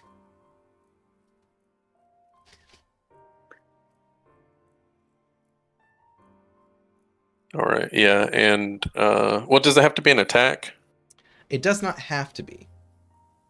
Because I also wanted to do bob and weave. Okay. That's not a bad idea. Alright, I think, unless you want to move, it is Fangbreaker's turn. Yeah, I will move to take cover behind this. And Smart. can you, Yap and Yang, move away like one square? Yes. Who's going to move away first? Yep. Okay. Does it take a punishing action? No, because Punishing she attack. has to focus and look at the challenger. So Okay. your warrior is being the absolute anchor of this party, like they do. And warrior on warrior crime. So, Guy, you got a buddy over here hiding with you. And yeah, might want to go here so she's not seen.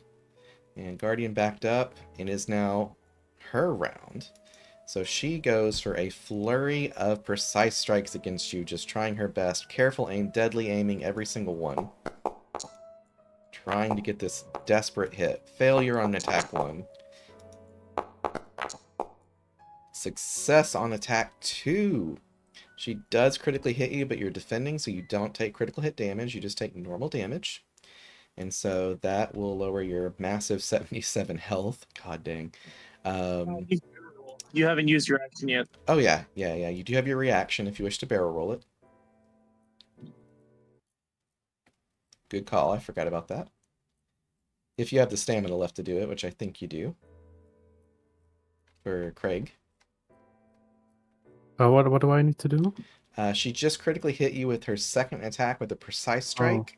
So it might behoove you to barrel roll. I would love to barrel roll. Fantastic. She does her third strike. Barrel.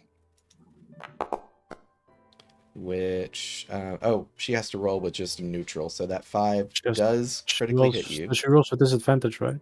Yes, but she's also using careful aim to get advantage, so they cancel each other out. So that second roll should not have happened.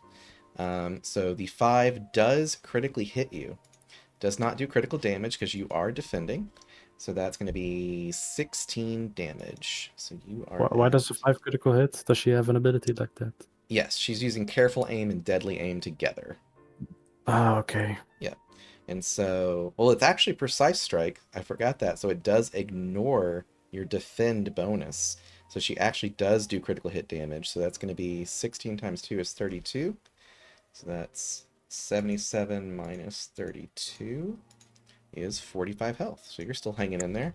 You have, however, been successfully hit She has had to use 3 attacks. She still has 2 attacks left. She goes for the Guardian with a precise strike to finish it off. And unfortunately, the Guardian's gone. Even with Endure Pain, it will be Gonski's. And so Okay, well, I it's... have a reaction with it before it dies. Okay. I think. Do I have a reaction? I do not have reactions. Nope, not for that particular situation. It goes for Yap. Or she goes for Yap with a flurry. Yeah. 3 attacks. And I think Yap is actually okay. But she does deadly aim, careful aim it for advantage, trying to fish for those crits. 1 crit does hit. The others will actually miss on the 2 attacks. Does Yap barrel roll that hit? Yep. All right. Yep. All right, and so Fangbreaker ends her turn by healing up once more to get a little more stamina to 67, using another one of her charges, which she prefers very much to not use. But she is no longer bloodied. That is her round, and she uses 1 stamina to sprint right over here. And that is her Furious Fast round. It is now round 3 for the players in this. I regen 2 health. Good call. You're like, it still counts. And I also use a charge. Okay. to And heal. so that's 8 healing. So that's 55. Okay. This is gonna be a terrible idea. Oh, Vale, this is your second round of evoking, I believe, correct? Yes, it is. All right. Want to hear something really unfortunate? What? You don't have line of sight to her. Can I this Now, if you were to grab her and pull her into line of sight, I never thought about that, then they could fire off their ability and it might actually end the match. I can use I can inspire creatures with some of my chants, but I think those are only allied creatures, right? Yes. Okay, then I'll try and pull her out of sight. All right, the big troll goes for the grabs, trying to grab this buff but small and very evasive woman. I have to roll. I have to roll to avoid being grabbed. So the first roll comes out. Son of a bitch! Yeah! She is grabbed. You might have just won the fight here, so you can pull her. I can just pull her over here. All right. So he has line of sight. All right. The obliterate from the sage comes out. How much damage does that do? 90. How much? 90. Congratulations. She pops all of her charges to prevent this from happening, because obliterate is lethal and it atomizes people to the molecular level, meaning she would be exceptionally hard to actually revive, even with the arena rules. So she's going to pop all 5 charges in a desperate move to not die. And so that's Not die to death. Yes, 12 times, what was it? 5 charges is 60 more health. She pops back up to 127. And then promptly loses 90. Cannot avoid it, cannot barrel roll. It is completely unavoidable damage from your sage. So, geez, she is very much bloodied again. So 120, clear, 127 minus 90. She is at 37 and very much not in a good place as this powerful magic consumes her. What actions can I take now? You still have 2 attacks, and you have plenty of stamina for other tactical maneuvers. She is bobbing and weaving, not that that helps her right now, really, because you guys are obliterating her. She is bloodied, and you all have plenty of executes to try on her, it sounds like. For my action round, I'm going into a channeling state to recover. Okay. Because that took the rest of my stuff. I'm completely out of all all your points. Juices. Yep. I'll force her into a challenge state. Okay, she is challenged. She's also facing you anyways because you have her grabbed. Oh, I still have her grabbed. Yeah. Oh, You well, maybe then and pulled her I- into the beam that was going off. can I throw her into a pillar? You absolutely can It's a try. bit reminiscent wait. of the I'm I'm slamming her. I'm doing a lariat into her pillar. I love it. it's a Goku Unfortunately, Vegeta thing. she is fighting it, and you cannot pick her Or up, unfortunately. But Raditz. yes. Cyrus Raditz. Oh, Raditz, yeah. I love it. All right, The so Goku Raditz thing. we have two little assassins right here who like to murder Wait, things. We did it got not work? Yap right here. No, Doesn't she have to roll? no, there's no... Wait, is there a throw ability that you have? I'm meant to just slam her into, not like so, just Okay, slam her into the unfortunately that pillar. won't work technically within the rules. Isn't it just a? Can I just do a melee attack against the pillar with her in my hand? Does that not work? Unfortunately, no. That would be a very special feature you would need to have, but Can I do something else then? absolutely. Okay. I'll do a careful aim and deadly aim. All right. Um, Fishing for that 5 or and 6. You roll once with because my she's got with the evasion, so it'll neutral out the advantage. So you roll once and with try to get a 5 or 6. with my great sword, I'm gonna execute her. Go for it. Which and the great sword gives body plus accuracy. I don't know if that works. Yes, it does. Okay. Okay, that still will not hit without a crit. So that's your one attack, and you still have the I'll do second another one. execute. Careful aim, deadly aim. Let's go. Ooh. Wait, doesn't careful aim, deadly aim let me roll twice? It does, but she's also It evading. cancels out. Yeah, cancels out. So that was the right call. You unfortunately didn't roll that 33% you needed. That would have done quite a bit to her. But yes. I missed twice then. Did we go in with Yap and Yang and our rogue and try for a triple execute? Yeah. Roll your attacks. You get 4 rolls. Okay, that is a hit. Let's go ahead and do the damage on that first. Oh god. Oh, sorry. That's fine. Roll again. So 2 crits. All right. So 2 crits. The others do not connect, but the 2 crits certainly do. And she is going to take some pretty good damage here.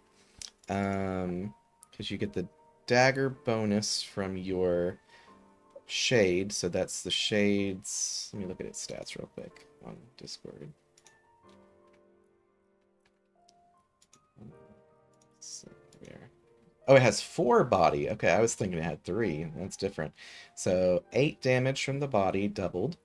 4 physique makes that 12. 6 makes that 18. And it's doubled, but then it's cut in half. So it is 18 damage. She is down to, I believe, 19 now. And that was both of your minions' attacks. Guy, can you finish her off? Backstab her. Can you get this execute off? Do you think you can pull it off and win the fight? Execute. I don't know if execute's the best thing because she's still hard as shit to hit. Yep, you still got to get that deadly aim in there to get that 33% chance if you're gambling. We love to gamble here. Let's go gambling. Let's do it for the money, for the big win. You got 3 chances. My character is basically a gambler with loaded dice.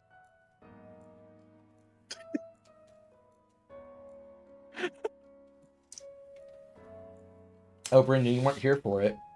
The funny thing is everybody in this entire group are gamblers, but they hide it, and so none of the others know that they all have gambling addiction. Oh, my character is just like catching things. My character's got loaded dice if he gambles, so he just got bored of it. All right, Guy, you are the tactician, the smart guy.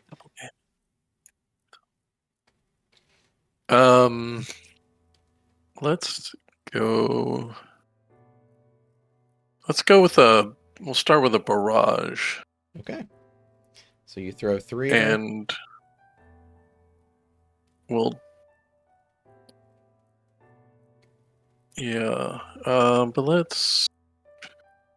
So with my, I get 2 attacks, right? Or is it like You get 2 if attacks. tactical maneuvers? Sorry, not tech. The skill maneuvers, does this count as an action too? No, you can use any number of skill maneuvers and tactical maneuvers as long as you can pay the stamina cost. But you can make 2 attacks normally as part of your turn, but as a rogue, you get a 3rd attack with your cunning strike if you so wish. Okay, so let's do a careful, deadly aim with barrage for my first attack. All right, let's have it pop off. You got to beat 19 health. Let's see if you can do it. So triple Let's roll. see. And you just triple roll once because it neutrals it out with her evasion.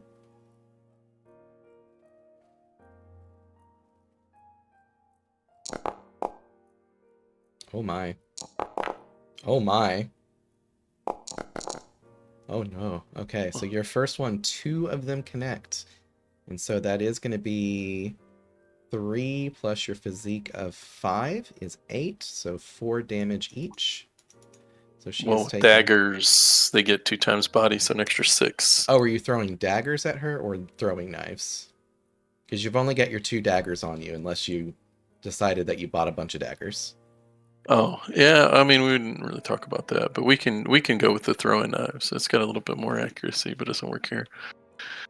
Your first flurry, she Actually, I is only going... threw 1 dagger. Okay, So let's do one of them as a dagger, and the okay. other 2 as the knives. The first one would be the dagger. 6, so that'd be another 3 damage. So she would be down to 8 health. If you don't finish her off, she is going to absolutely blender this party. It's fine, I'll avenge it. You can't just be drinking energy drinks all the time. I've been provided with That's- Arizona tea and informed that if I keep drinking energy drinks, I will get kidney stones. So Is it the Arizona is so good. Let's go with an aimed shot ooh, for the next one. ooh.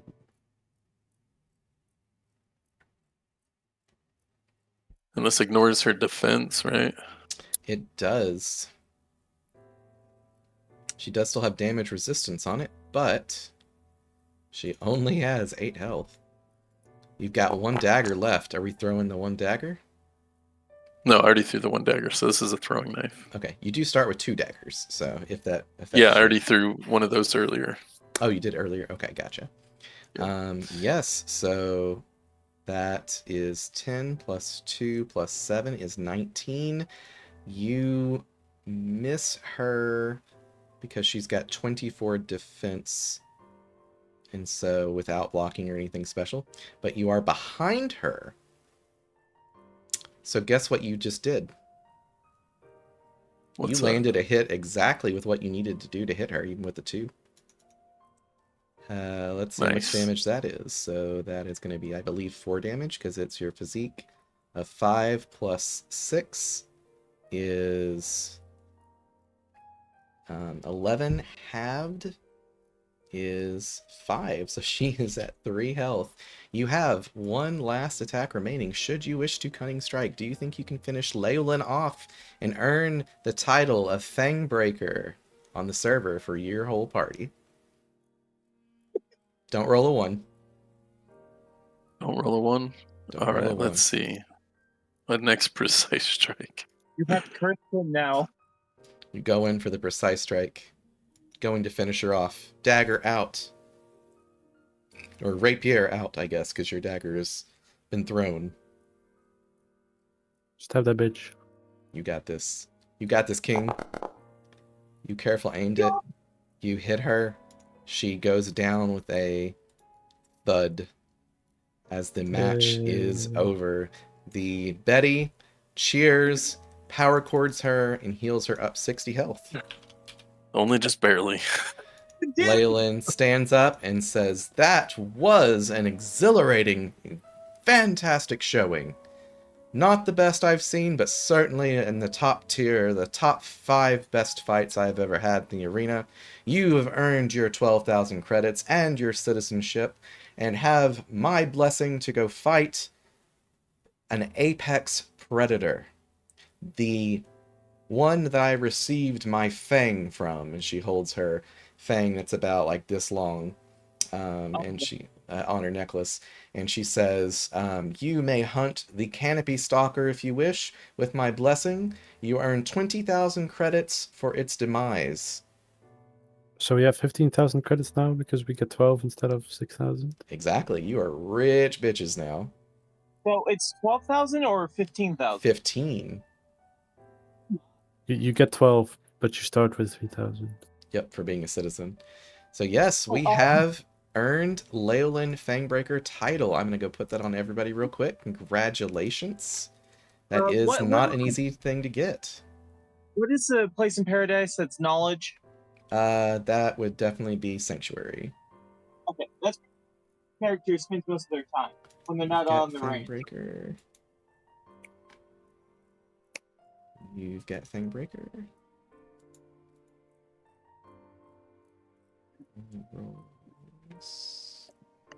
You've got Fangbreaker.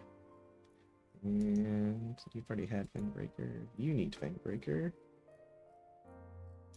I already broke the thing once. I broke it again. Yep. No, that's against a warrior. Irresistible damage or a damage resistance ignoring abilities like Overwhelm are exceedingly powerful. That's how she got killed by an adventurer with a greatsword, who decapitated her at the last attack when his whole party was down. That was the group that she was most impressed by, because they were really scrappy and had no healer. I'm gonna say this, John. A picture of my pet who's just permanently pokeballed until I let him out. Okay. So the armor disappears as you Pokeball your guy back out. I'll say as a free action you can throw him out, since that's, just more of a fluff thing. Alright, so everybody gets healed by Betty Offwhite, power cording people in the distance. What's my max health now? It was an increase because of the drink or not? It is. It is... My max. Your current max health for the day is 69. Or no, sorry, that's guys. Oh, what's mine?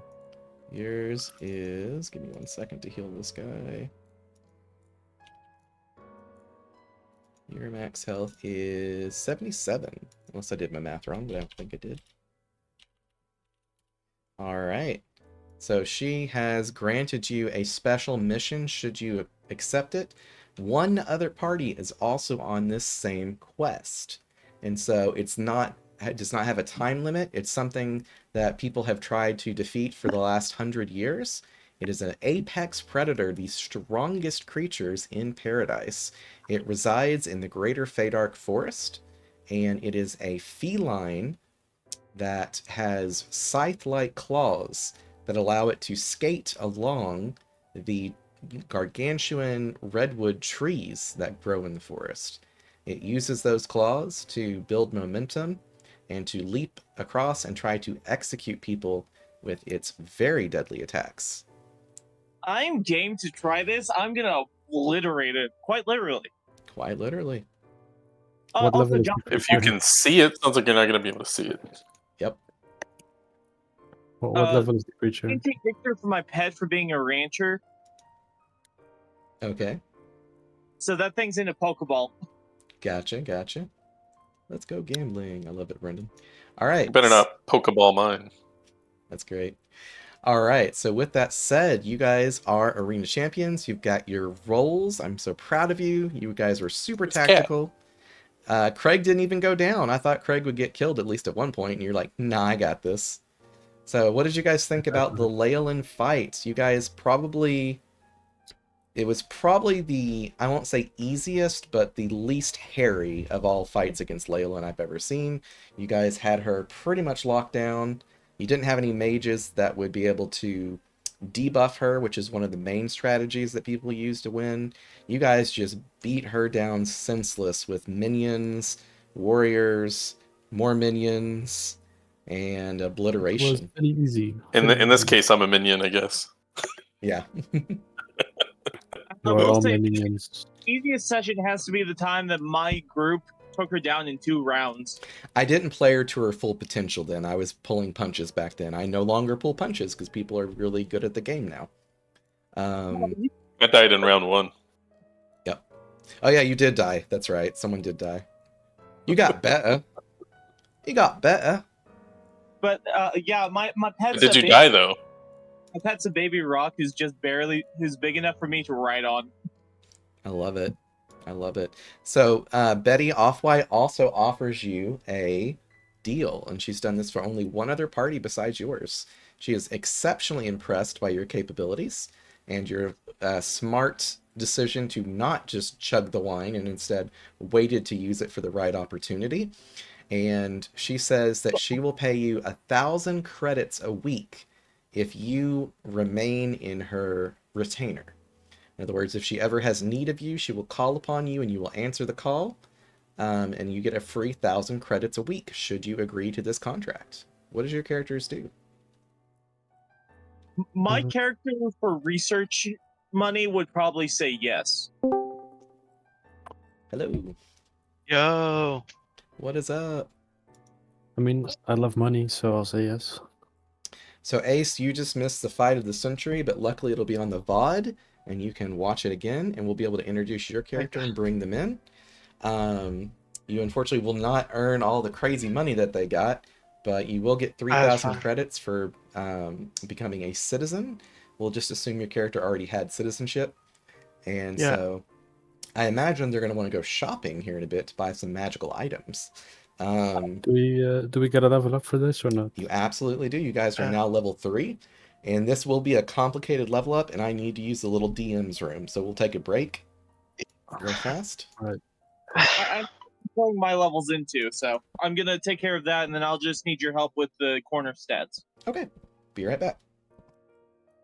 I can also help you guys level up if you want my help. Oh, Beardy. thank you. I'm also Look at taking a a break. crap. The one thing I can't do are the corner stats because it just my brain fogs whenever I try to do them. Fair. Okay, so with the third level, you know those giant circles with the proficiencies and everything. You get 2 stat points you can put into those, and then 1 small stat point. Yeah. So that the big stat point means every single one of those stats for the small circles goes up by 1 for each point in the big stat that you put in there.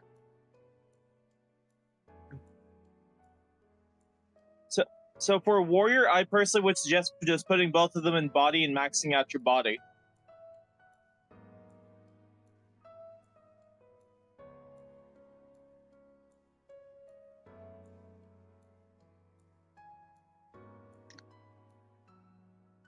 I just joined your session.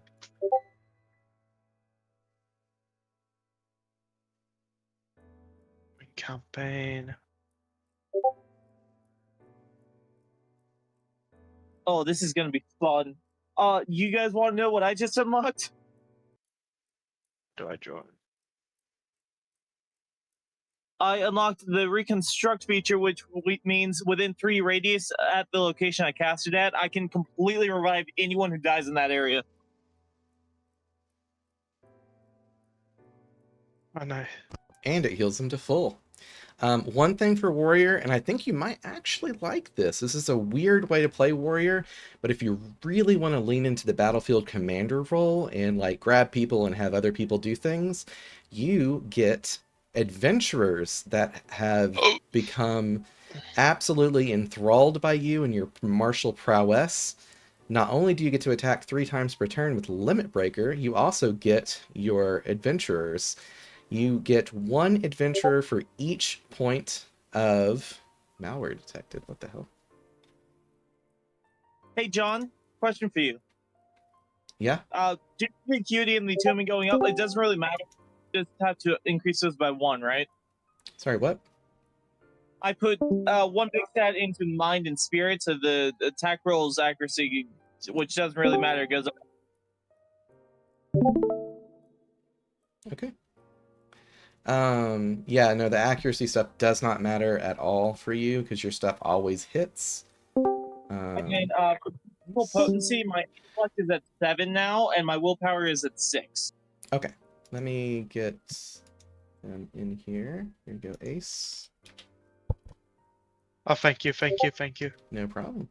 I totally just accidentally streamed my IP to people. Whoops. Had to clip Oh that out. no. Had to clip that out later. Yes. So, one fun thing you can do on Warrior is if you put those 2 points into your spirit, you would actually have 4 adventurers that join you. They are level 1 adventurers. They have the exact same stats as the adventurer class. Yes, Warrior is so impressive, they can literally own the adventurer times 4. Um, and you can skip one of your attacks to make them cast a spell, recite a Take a minute. chant, or attack twice themselves. Don't need to increase stamina at all anymore because it's already at what most of my spells require. Cool. I think I am. So, does the potency of my spells go up due It- to?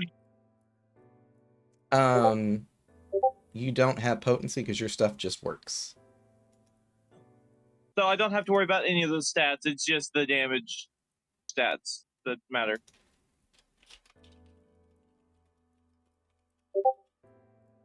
Oh wait, the resistance and stuff goes up, right?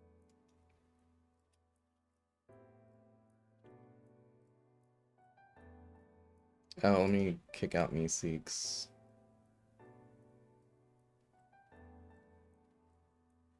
Okay, dope. My character is fully leveled up.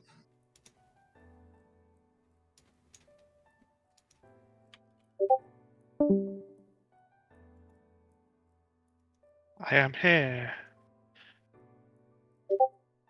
Alright, we've done it. We have banned Meeseeks. It apparently had malware in it.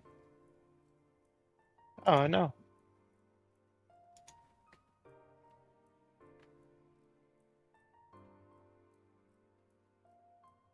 I'm gonna Hello. announce what happened.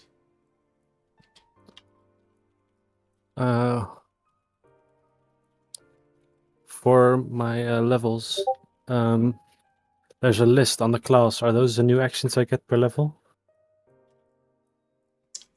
Yes. Like the first, second, and third stuff? Yes, yes. So at 3rd level, you get your followers.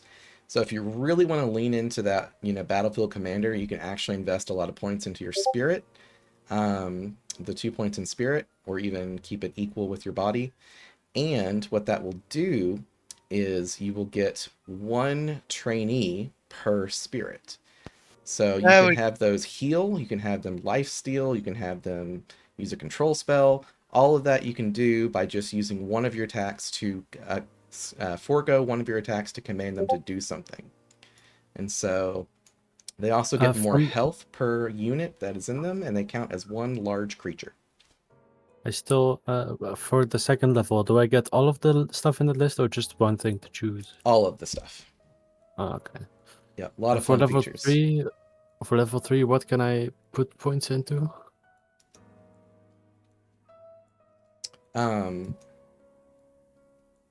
You can put 1 more point into one of the smaller stats, and you can put 2 points into the bigger stats. So generally, you're going to be Alright. deciding, do you want your warrior to be stronger, or do you want them to have stronger allies they're commanding? I'll do one in body and one in spirit. Cool. Extra. Yep. And so And each of those also, body stats and spirit stats are going to increase by +1 from putting a big point into it. And then you still have 1 smaller point to put somewhere. putting into physique. Wait, wait, maybe I don't put it into physique. I think I'll put it into one of the spirit ones. Okay. I would recommend a morale point, probably. It'll make you more tanky. And it also... That's resolve. That's resolve, right? For Yes, more morale? resolve. Yeah, sorry, Okay. resolve, yep. My dog just opened the door and I thought it was a ghost. I'm just like, ah. Let me go ahead Then and I switch put my one into screen back resolve. on.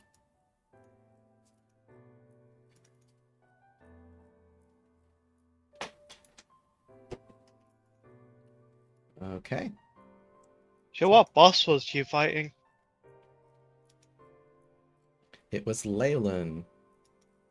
Oh. What level was it? If bosses have levels, I don't know. It was level 10. Go to the audit log real Oh quick. god damn. Level 10. Where is the audit? Can I? How many health points do I get extra for leveling up? 12 more. All right. So now I'm at 99. No, wait, 89. Yeah, for now, yeah. But that's gonna lower later. Wait, but how much is that gonna lower later? Or do we? I'll do that when we get there. Probably when we get there. Let's see here. Where is... A limit of attack maneuvers you can excuse. Okay, so I can do 3 attacks. Oh no. Exploits. Would be trainings. Trainings are skills and more. Oh crap! Is it still spamming? I'm back. HP per trainee. Do I need to have a separate sheet for my trainee? Yes. And it'll be on the warrior chart. Oh, bravo. Oh. So I just need to get a blank one and fill it in with the stats of that one, right?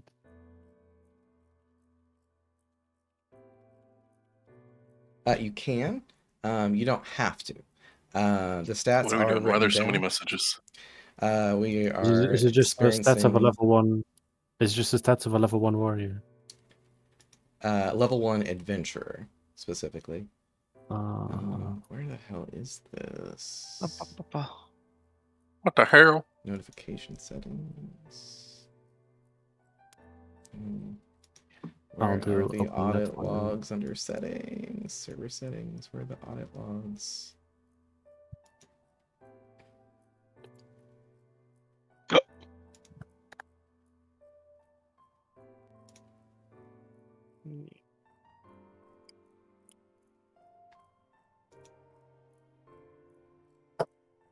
Oh, get my. Or what am I doing?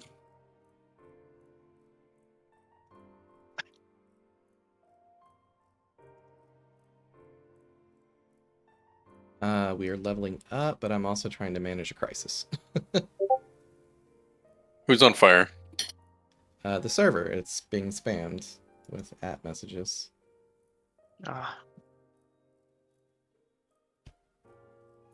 I'm going to get my phone out.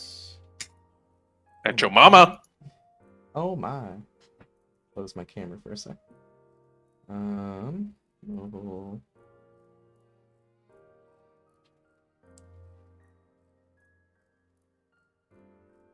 Oh, I can change. Settings 3 things. There it is. Users.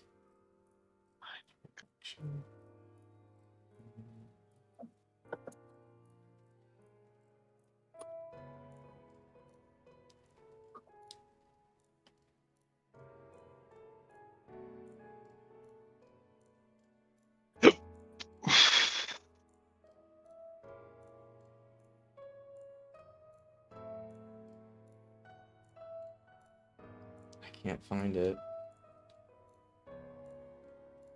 God damn it. This is so annoying.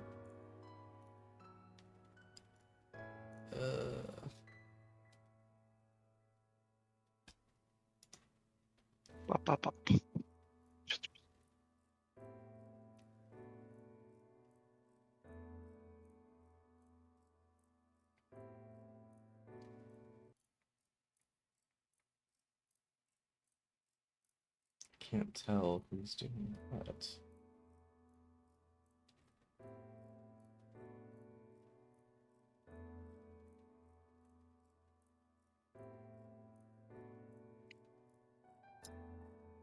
So somebody would tell me how to level up. Yes. Someone could share that. That would be great while I'm trying to deal with this. Oh, okay. So first you get to put 1 point in one of the big stats, body, mind, or spirit. Oh, that's I- exciting. Yeah, 1 point, right? Not 2. Yes. No, wait. Put 2 points in the big stats, and 1 point in one of the small bubble stats around it. Wait, what? I think. So you get 2 points in mind, spirit, or body. Is that? Let me ask: Is is that there any reason to No. put anything else for a body? No. Not for a rogue specifically. The fighters Oh. and the classes that are like fighters, chanters, and mages, with their primary stat being their main stat, it's definitely good to just max it. The only exception is like there are some edge cases like with the warrior if you wanted to put points into spirit to be more of a battlefield commander, but in most Ooh, on cases it's edge. body. What does attunement do anyway? Attunement gives you 3 more chance when you level up, and it makes your chance more accurate. Oh, so I could chant. Boonga you can boonga. also put 1 point in one of the smaller stats, like endurance, physique, technique, and stuff like that. What does endurance do? Where is this like? Increases Is your there a stamina thing somewhere? and your prevention roll. Yeah, endurance adds prevention roll for avoid, and it also gives you 1 more stamina point every time you invest in it. Your stamina is always equal to your endurance plus 1. Okay. Alright, I should be able to put my camera back on. I think it's taken care of now. Now, what does physique do? That seems to affect my damage, It but what does. else? The other thing it does is every 2 physique, you can learn abilities that cost 1 more stamina, as long as you have the proficiency for it. So if you have 4 physique, you can learn 2 stamina cost abilities. You got 6 physique, you can learn 3 stamina cost abilities. So I really Nice. need to probably Right. get 6 physique, right? I also have Yeah. 6 physique. What things can I learn? Everything. I don't think there's anything that costs 4 stamina, so. Where's the list of things I can learn? So, that's a great question. It's in the rules book, but the easier place to find it is on the Discord. Right under us, there are a character creation and then abilities.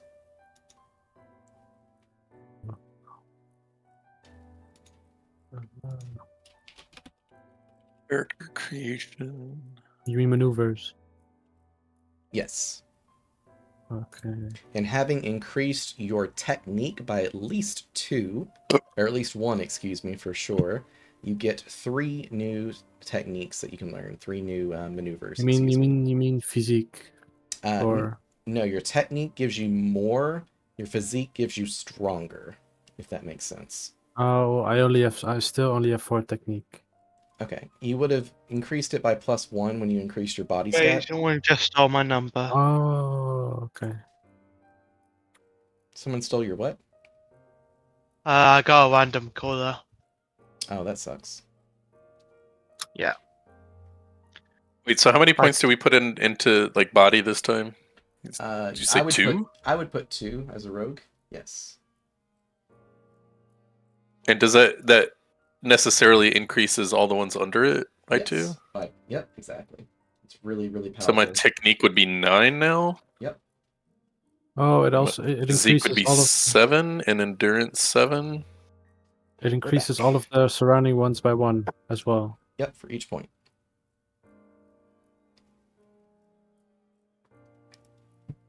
I mean, we rethink, and then we get 1 more. Yep.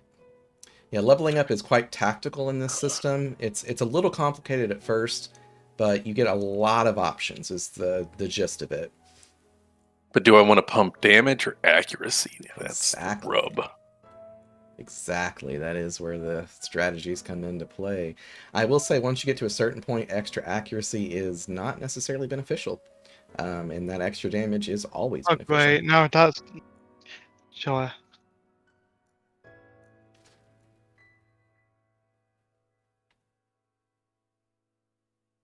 Oops, hold on.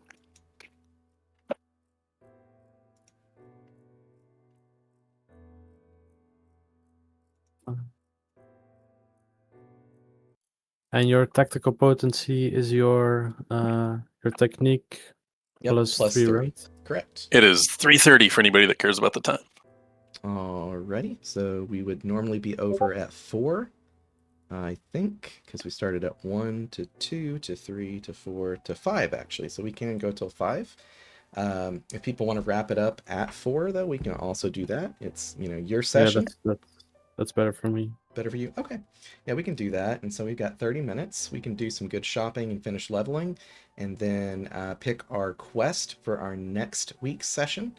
And that'll give me time to prepare special maps, special monster stat blocks, and all sorts of fun shenaniganry to get up to.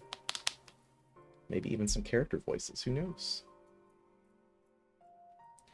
So one thing I do as a improv dungeon master, that's my main style, is permissive improv dungeon master, and collaborative. Those are my 3 things I like to say about myself. Is I roll a 6-sided die, so just roll it for funsies. And if I roll a 1, the worst case happens while you are traveling and adventuring. So something like an apex predator sneaks up on you and you don't see him coming, no matter what. If I roll a 6, you have a perfectly safe thing, or maybe you discover something nice. And so, yeah. And so the lower the roll, the less good the outcome. The higher the roll, the better the outcome. And so it keeps me on my toes, and nobody knows where the story goes, but the dice tell the tale. Nice. All right. So, with that said, definitely. I'm sorry. What did you say about maneuvers and Yes. stuff? Like when you For every increase. point of technique, you get to learn 3 new ones. So you would get 6 new ones by default from putting the 2 body stats in. Well, and then I increased it 2 last time, and I didn't get anything new, so I need to add some new ones for that too, right? 12 of them, yeah. I 12. got, Yeah. So I can choose 3 of them now because I increased my technique by 1. Correct. The only limitation, as long as you can pay the cost with your power stat, so as long as you're at least at 6 physique, then you can learn anything maneuver-wise, except for maybe like 1 dance move that's for its cost, because it's a really strong dance move. If you have balance, picking up dance moves can be really beneficial for your party if you want to buff up your melee folks, and you've got a pretty melee-heavy party with all the pets. So a troll breakdancing therapist sounds pretty fucking dope, just saying. Wait, I can dance? Which one? Where can I find that? You need balance to be able to dance. I don't know if warrior starts with it. I'm proficient in balance. Oh, perfect. Well, there you go. Oh, I never did pick my proficiencies. Oh yeah, and your first 3 starting abilities. So you get to pick 15 abilities. 3 of which can be from any of the spells, maneuvers, or chants, as long as you can meet the requirements. I'll put them in my notes. The ones I learned. What proficiencies? Like, what does that do? So proficiency will double the bonus you get from the aspect, the big stat, for skill checks. So if you are proficient in stealth, your +5 body becomes a +10, meaning you are always going to stealth really well. If you get proficiency twice in something, you are a master at it. So you could be, for example, a master of stealth with 5 body, and you will always succeed all your stealth rolls for every single roll unless you roll a 1. But you also get advantage on your stealth rolls, so you'd have to roll 2 1s in a row if you're a master stealth rogue.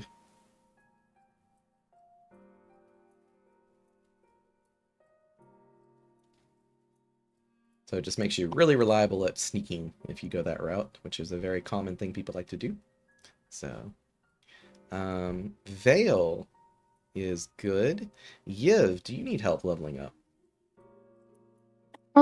I think I'm figuring it out. How do the abilities work exactly? I think I don't get it. Okay, yeah, we've been talking about the body stats, so let's talk about the mind stats. So every point you add to acuity gives you 3 new spells to learn. If you have at least 6 intellect, you can learn pretty much every spell in the game. There's no limitations at that point. As long as you have proficiency in the spell as a proficiency, then you can learn it. Okay. And so there's some really cool ones you could pick up, like Illusionary Dragon, which summons a giant dragon that challenges everything in the battlefield until it gets hit 10 times. Hmm. That comes in handy with sandworms. So, how do you normally get proficiencies? You get them from your ancestry. You get at least a minimum of 2 from your ancestry. A lot of ancestries add proficiencies in addition to that. You get 1 from your background, and then lastly, you get them from your class. And then at level 4, you can choose 1 new proficiency, and at level 8, you get another new proficiency. Okay, so as a human, this is what I missed before. So as a human, I get athletics and balance Yes. to start with. So I just check those athletics and balance, and then I get 3 more for being a human. Yes. And technically another +1 because you get 2 backgrounds as a human, so. Hey John, I have a question for you. I have answers. They may not be right. I know my thing says that I can't learn the spells. Can I learn the reactions? Yes, you can learn reactions that are... Well, actually, that's a good question. No, because they are still considered spells and chants, even if they are reactions. You can learn free actions because they are not considered spells, chants, or maneuvers. They are their own 4th category. So yeah, you would be able to learn maneuver reactions, but you could not, and you could learn maneuvers as a sage. You just simply cannot learn spells or chants because the powerful magics bestowed within you of true magic prevent other weaker magics from invading your mind. So, you said I could do tactical, or no? Or is it just... You don't have to worry about your tactical potency at all, except for your, technically, I guess, your martial technical potency, but that's really not that useful for you. So yeah, you don't have to really worry about your stats on the top right or the top bottom, or the bottom left, except for your attack for your maneuvers. But I'm just because I increased my mind and spirit, and that increased my acuity and my attunement. okay, I would not increase your acuity or attunement because those are useless stats for a sage. No, big stats, and that increased them by 1. Oh yeah, that does nothing for you, unfortunately.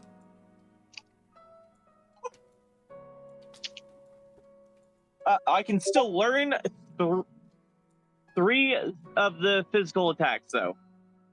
Assuming there's any good ones. That's only if you put a point in technique. Well, I'm a human, so... Oh, I see what you're saying. Yeah, I forgot your human background. So yeah, you can learn any of the 3 maneuvers that you choose, as long as you have the physique for them. What's your physique at? 2. Okay, yeah, so you can learn 1 cost maneuvers. You do have the ability to not be able to learn maneuvers or spells or chants if you have a 0 or a 1 in your damage stat. So that is important. So, because like necromancers, yeah, you aren't going to learn any maneuvers without investment. So on this, the class, like the rogue stuff. Yeah. It's got a bunch of like martial attack maneuvers and all of that. This comes automatically. Yeah, Or you is have this like all of that. All of that, okay. And then I get to add to it based on my technique. Yes, correct. And we don't have the character sheet finished for the updated version. The updated version will have spaces for you to actually enter in all your abilities. And Okay. we're also, I paid David $200 because he's awesome and knows how to do code stuff. And he is getting our Foundry updated to where we will have our own version, kind of like they have for 5th edition. And it will have it where you can automatically roll skill checks with proficiency or mastery or none. It'll eventually, the goal is to be able to click an ability that you have, that you've put on your hotbar or something of the such, and then, oh, stupid fly, and then have it automatically roll the attack. And then if the attack lands, you could roll, or you could calculate the damage. So in theory, it's going to speed this up tremendously for play. Oh, this is funny. All the 1 stats that I could pick, I already have. That is pretty funny. So I guess that is one of the few bad things about starting human as a sage. It's very, very rare that I run into situations where my ancestries don't work well with a class, and it's usually where there's redundancies, where you would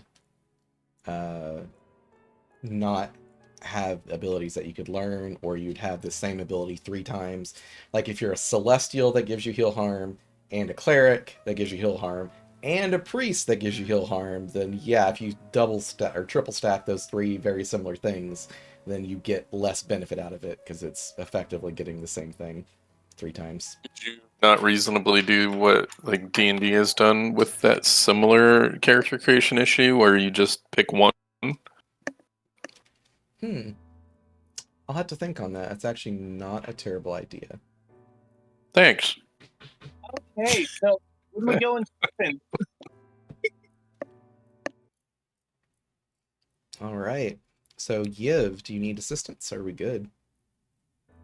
Oh, just one question. Sure. If I was to cast, can I cast invisibility on Yap? You can.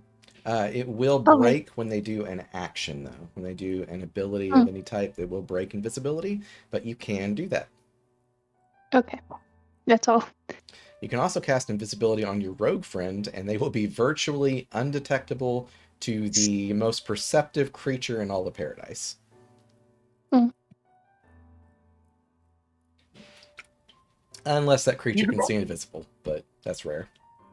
you could also throw it on me, and it won't break until I cast the spell, right? Yes, that is correct. They will still Which hear would- you reciting or evoking your evocation, so they'll know where you're at, but they'll have a -5 chance to hit you because they cannot see you. Which is very good considering the spells that I can use. And I think at level 3 you get a feature that lets you shield yourself, essentially, for more armor.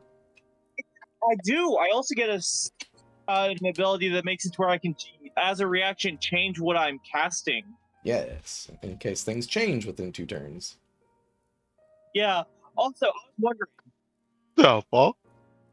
Oh, sorry. I'll let you guys finish before I ask my question. Okay. And Ace, leveling up your Go. character. I would recommend, if you have not if you're not sure of what to do, I would evenly distribute my points between spirit and mind, and then put 2 points, 1 point into either acuity or into attunement, so your stuff's more accurate for your debuff and curses. Or you Yeah. could double down and really focus on either curses or really focus on your spells. It really depends on Yeah. which way you want to build your character. Okay. How many skill point? How many points do I get? Again? You get 3 small points because we did not level your character Yeah. up until now, and Yeah, that's then fair. you get 2 big points. And so your Good. The big character, point. I want to say your character's Just theme is all about curses specifically, right? Like you yeah. are cursed Yeah. and you want to focus on curses, is that correct? Yes. Yes. All right, so Yes, what that you'll is want to true. do is put 2 points. So you'll have 4 into your spirit stat now. Spirit. Yep, your spirit will be 4. Gotcha. So add 2 points to each of the resolve, attunement, and willpower. Add +2 to those. Each one of those. Yes. So resolve is 4, so that would be 6 now.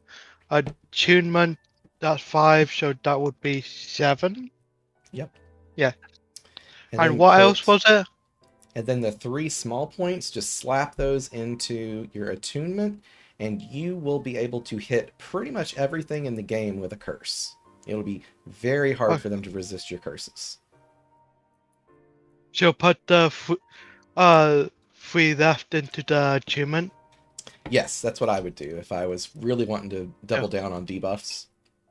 Okay, so the attunement is 7 now, so that'd be 10. 10. So in the top right, What's Top increased right. now is your potency for your chants. The yellow one should now be a whopping 13. 13. And then your Gotcha. accuracy for your chant damage abilities in the bottom left should now be a plus 10. Joe. Okay. Plus 10. Yep. And that's also, with all of that, it's going to increase your ability to heal and harm as well as one of your main Joe. abilities. So, Okay. So my chant is 5 now. Joe, just put that to 10. yes. Okay, perfect. Yep, so you are a very min-maxed curse master. You're the best cursor in the entire system of 30 classes with that. The only one that comes remotely close is a shaman, but they Yeah. don't always focus on curses quite as much as you do. So that is awesome. You're definitely leaning into your character's lore. Yes. Do you want to share a little bit about your lore? I shared what I remembered earlier, but Yeah. I don't remember everything. I'll share my thing. The name is Kyler, age 19, background scribe, class occultist, ancestry human, male. But the backstory is basically his family were cursed by a demon uh a long time ago, and through that his mother and father died. After that, him and his sister lived alone, and his sister and him had the curse, but he figured out a way to transfer her curse into him. But in that in between, it developed his curse into something different, so it's now visible on him. So the more powerful he gets, the more the curse spreads throughout his body. Okay, so with this level up, I would say thematically your character is now head to toe covered in this cursed tattoo now. And Yeah. it almost flows out of him attempting to touch people and Yes. then falls back Yeah. in. Something cool like that. Yes. I Yes. love it. I That love it. same. Now Same. that's a cool themed character.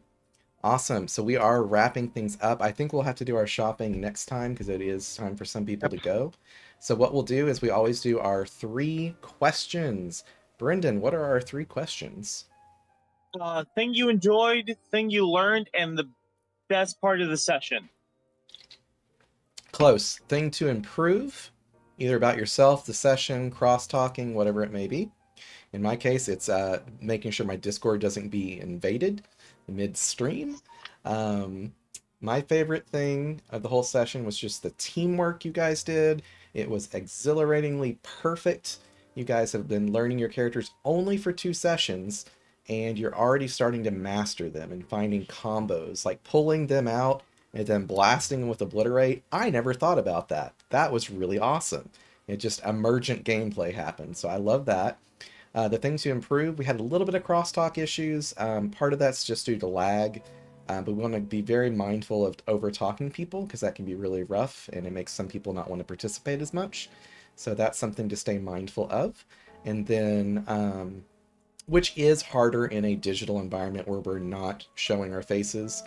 If you guys would like in the future, we could all, if you have a camera, show our faces but not put them on stream so that you still maintain your anonymity, and that can help show people when other people are talking. And so that's something we might want to try in the future.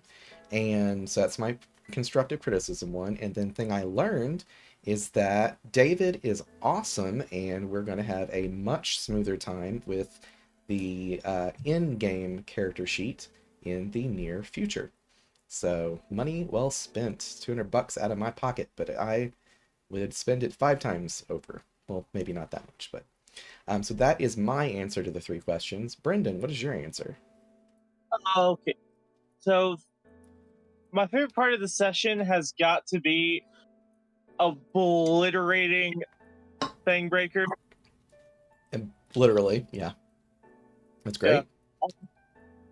Thing I would change, I wish I had known that my phone was gonna die mid session. Yeah, that's fair. And thing you learned. Thing I learned how to play a Sage well. Yeah, you did really good. I've never played this character before, so I Yeah. decided to focus only on a support character. Nice. And that's definitely a change for you, but you still got to be blasty and do supporty things. Exaltia, let's hear your 3 answers. So learning how to improve the characters, because now I have a lot to go in here and take a look at and add some more flavor, I think. Yeah. Because, I mean, like the rogue base abilities, I mean, they're all kind of useful, although I find myself using like only like 1 or 2 of them, Mm-hmm. at least in the situations we've been in. So that, I guess that could lead into like the improved, to, I don't know if I want to say improve, but hopeful experience next time Mm-hmm. would be to or at least in future sessions, to see if we can find uses for some of these other ones that haven't come up yet. Like blade I know dance some and of a them few other like skills. yeah, and some of them are aimed at like multiple enemies, which we Mhm. haven't run into yet, so that's part of it too. Yeah. So And you will be able to that purchase your character's signature double pistols from the last campaign. I would say they would probably run you about 3,000 credits apiece if we want them to do yeah, similar stuff to what they did back in that campaign. So chump change for yeah. you. Well, and those are actually crossbows, if you Oh, remember. crossbows. That's right. Yeah. But I mean, if the pistols are part of the setting, which it seems like they are, yeah, I mean that's definitely a change Yeah. that we want to see, and so we can see what happens when we're making getting to purchase some stuff, and also I'm keeping it in mind when I'm picking the maneuvers, because I saw some that would actually go good. And I guess that's also maybe a suggestion or maybe a clarification that could happen, is if the maneuvers like have certain requirements, like what those requirements like might be, like based on like different kinds of weapons that you have and stuff like that. Yeah. Could make Yeah. sense. There are some maneuvers that do require certain weapon types, like dual strike obviously requires 2 weapons, or using your martial fists, which count as weapons for monks and stuff. And overwhelm requires like a big 2-handed weapon to overwhelm somebody, and so there is that a little bit, but not overly focused. I kind of wanted them to be more weapon agnostic. So Yeah, and that makes sense to some degree, I think. yeah, awesome. Well, that is wonderful feedback. Was there favorite thing? Favorite thing, probably just getting destroyed in 1 round. Yeah, that was beautiful. She only had eyes for you. uh, Well, that's just something I was so pretty and she wanted to mess it up. She did. Awesome. Well, that's great feedback. Lactose.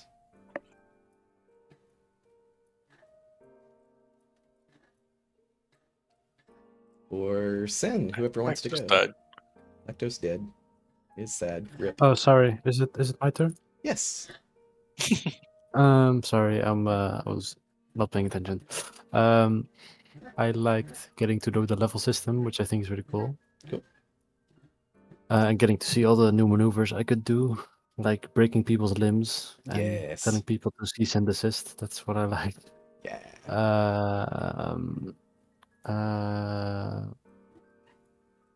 Wait, it was what I could improve on is getting to know which stats do what, which I Yeah. think would be better if I knew all that out of the top of my head.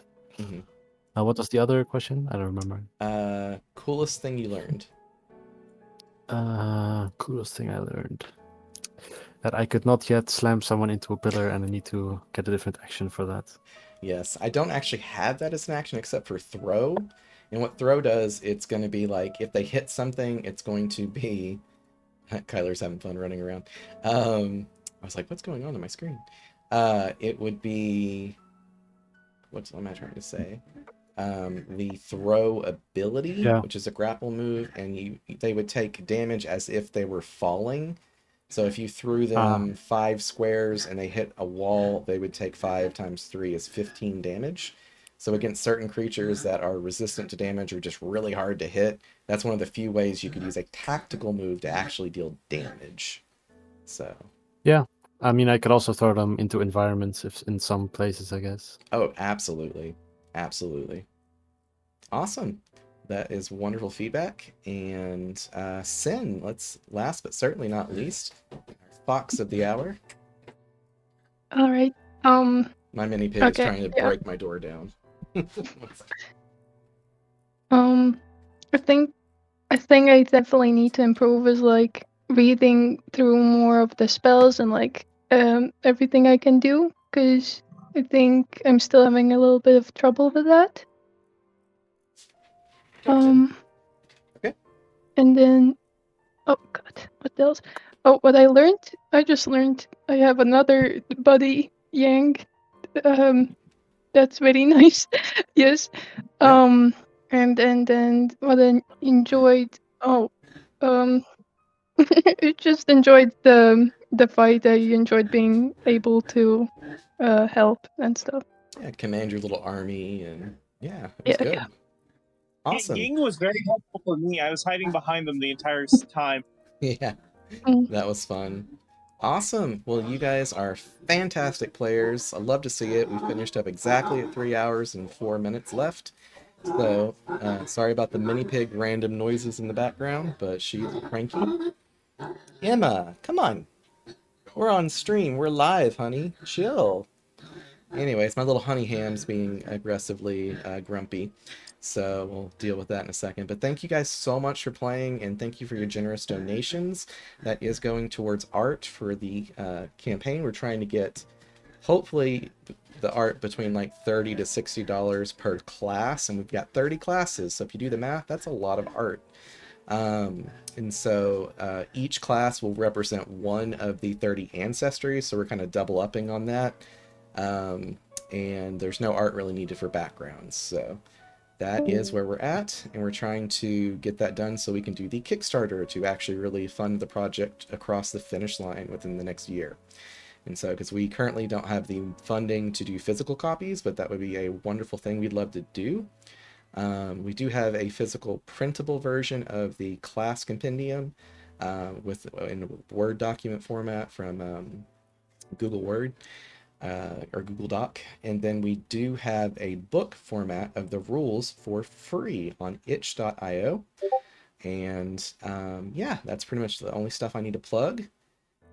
Thank you guys so very much. You've made this a wonderful stream, a wonderful day. And I'm glad I woke up in time to do the stream with y'all. Thanks, John. Right. Thank you. Yeah, no problem. Thank you. Goodbye, everybody. And for anybody else watching this later, thanks for tuning in. Take care.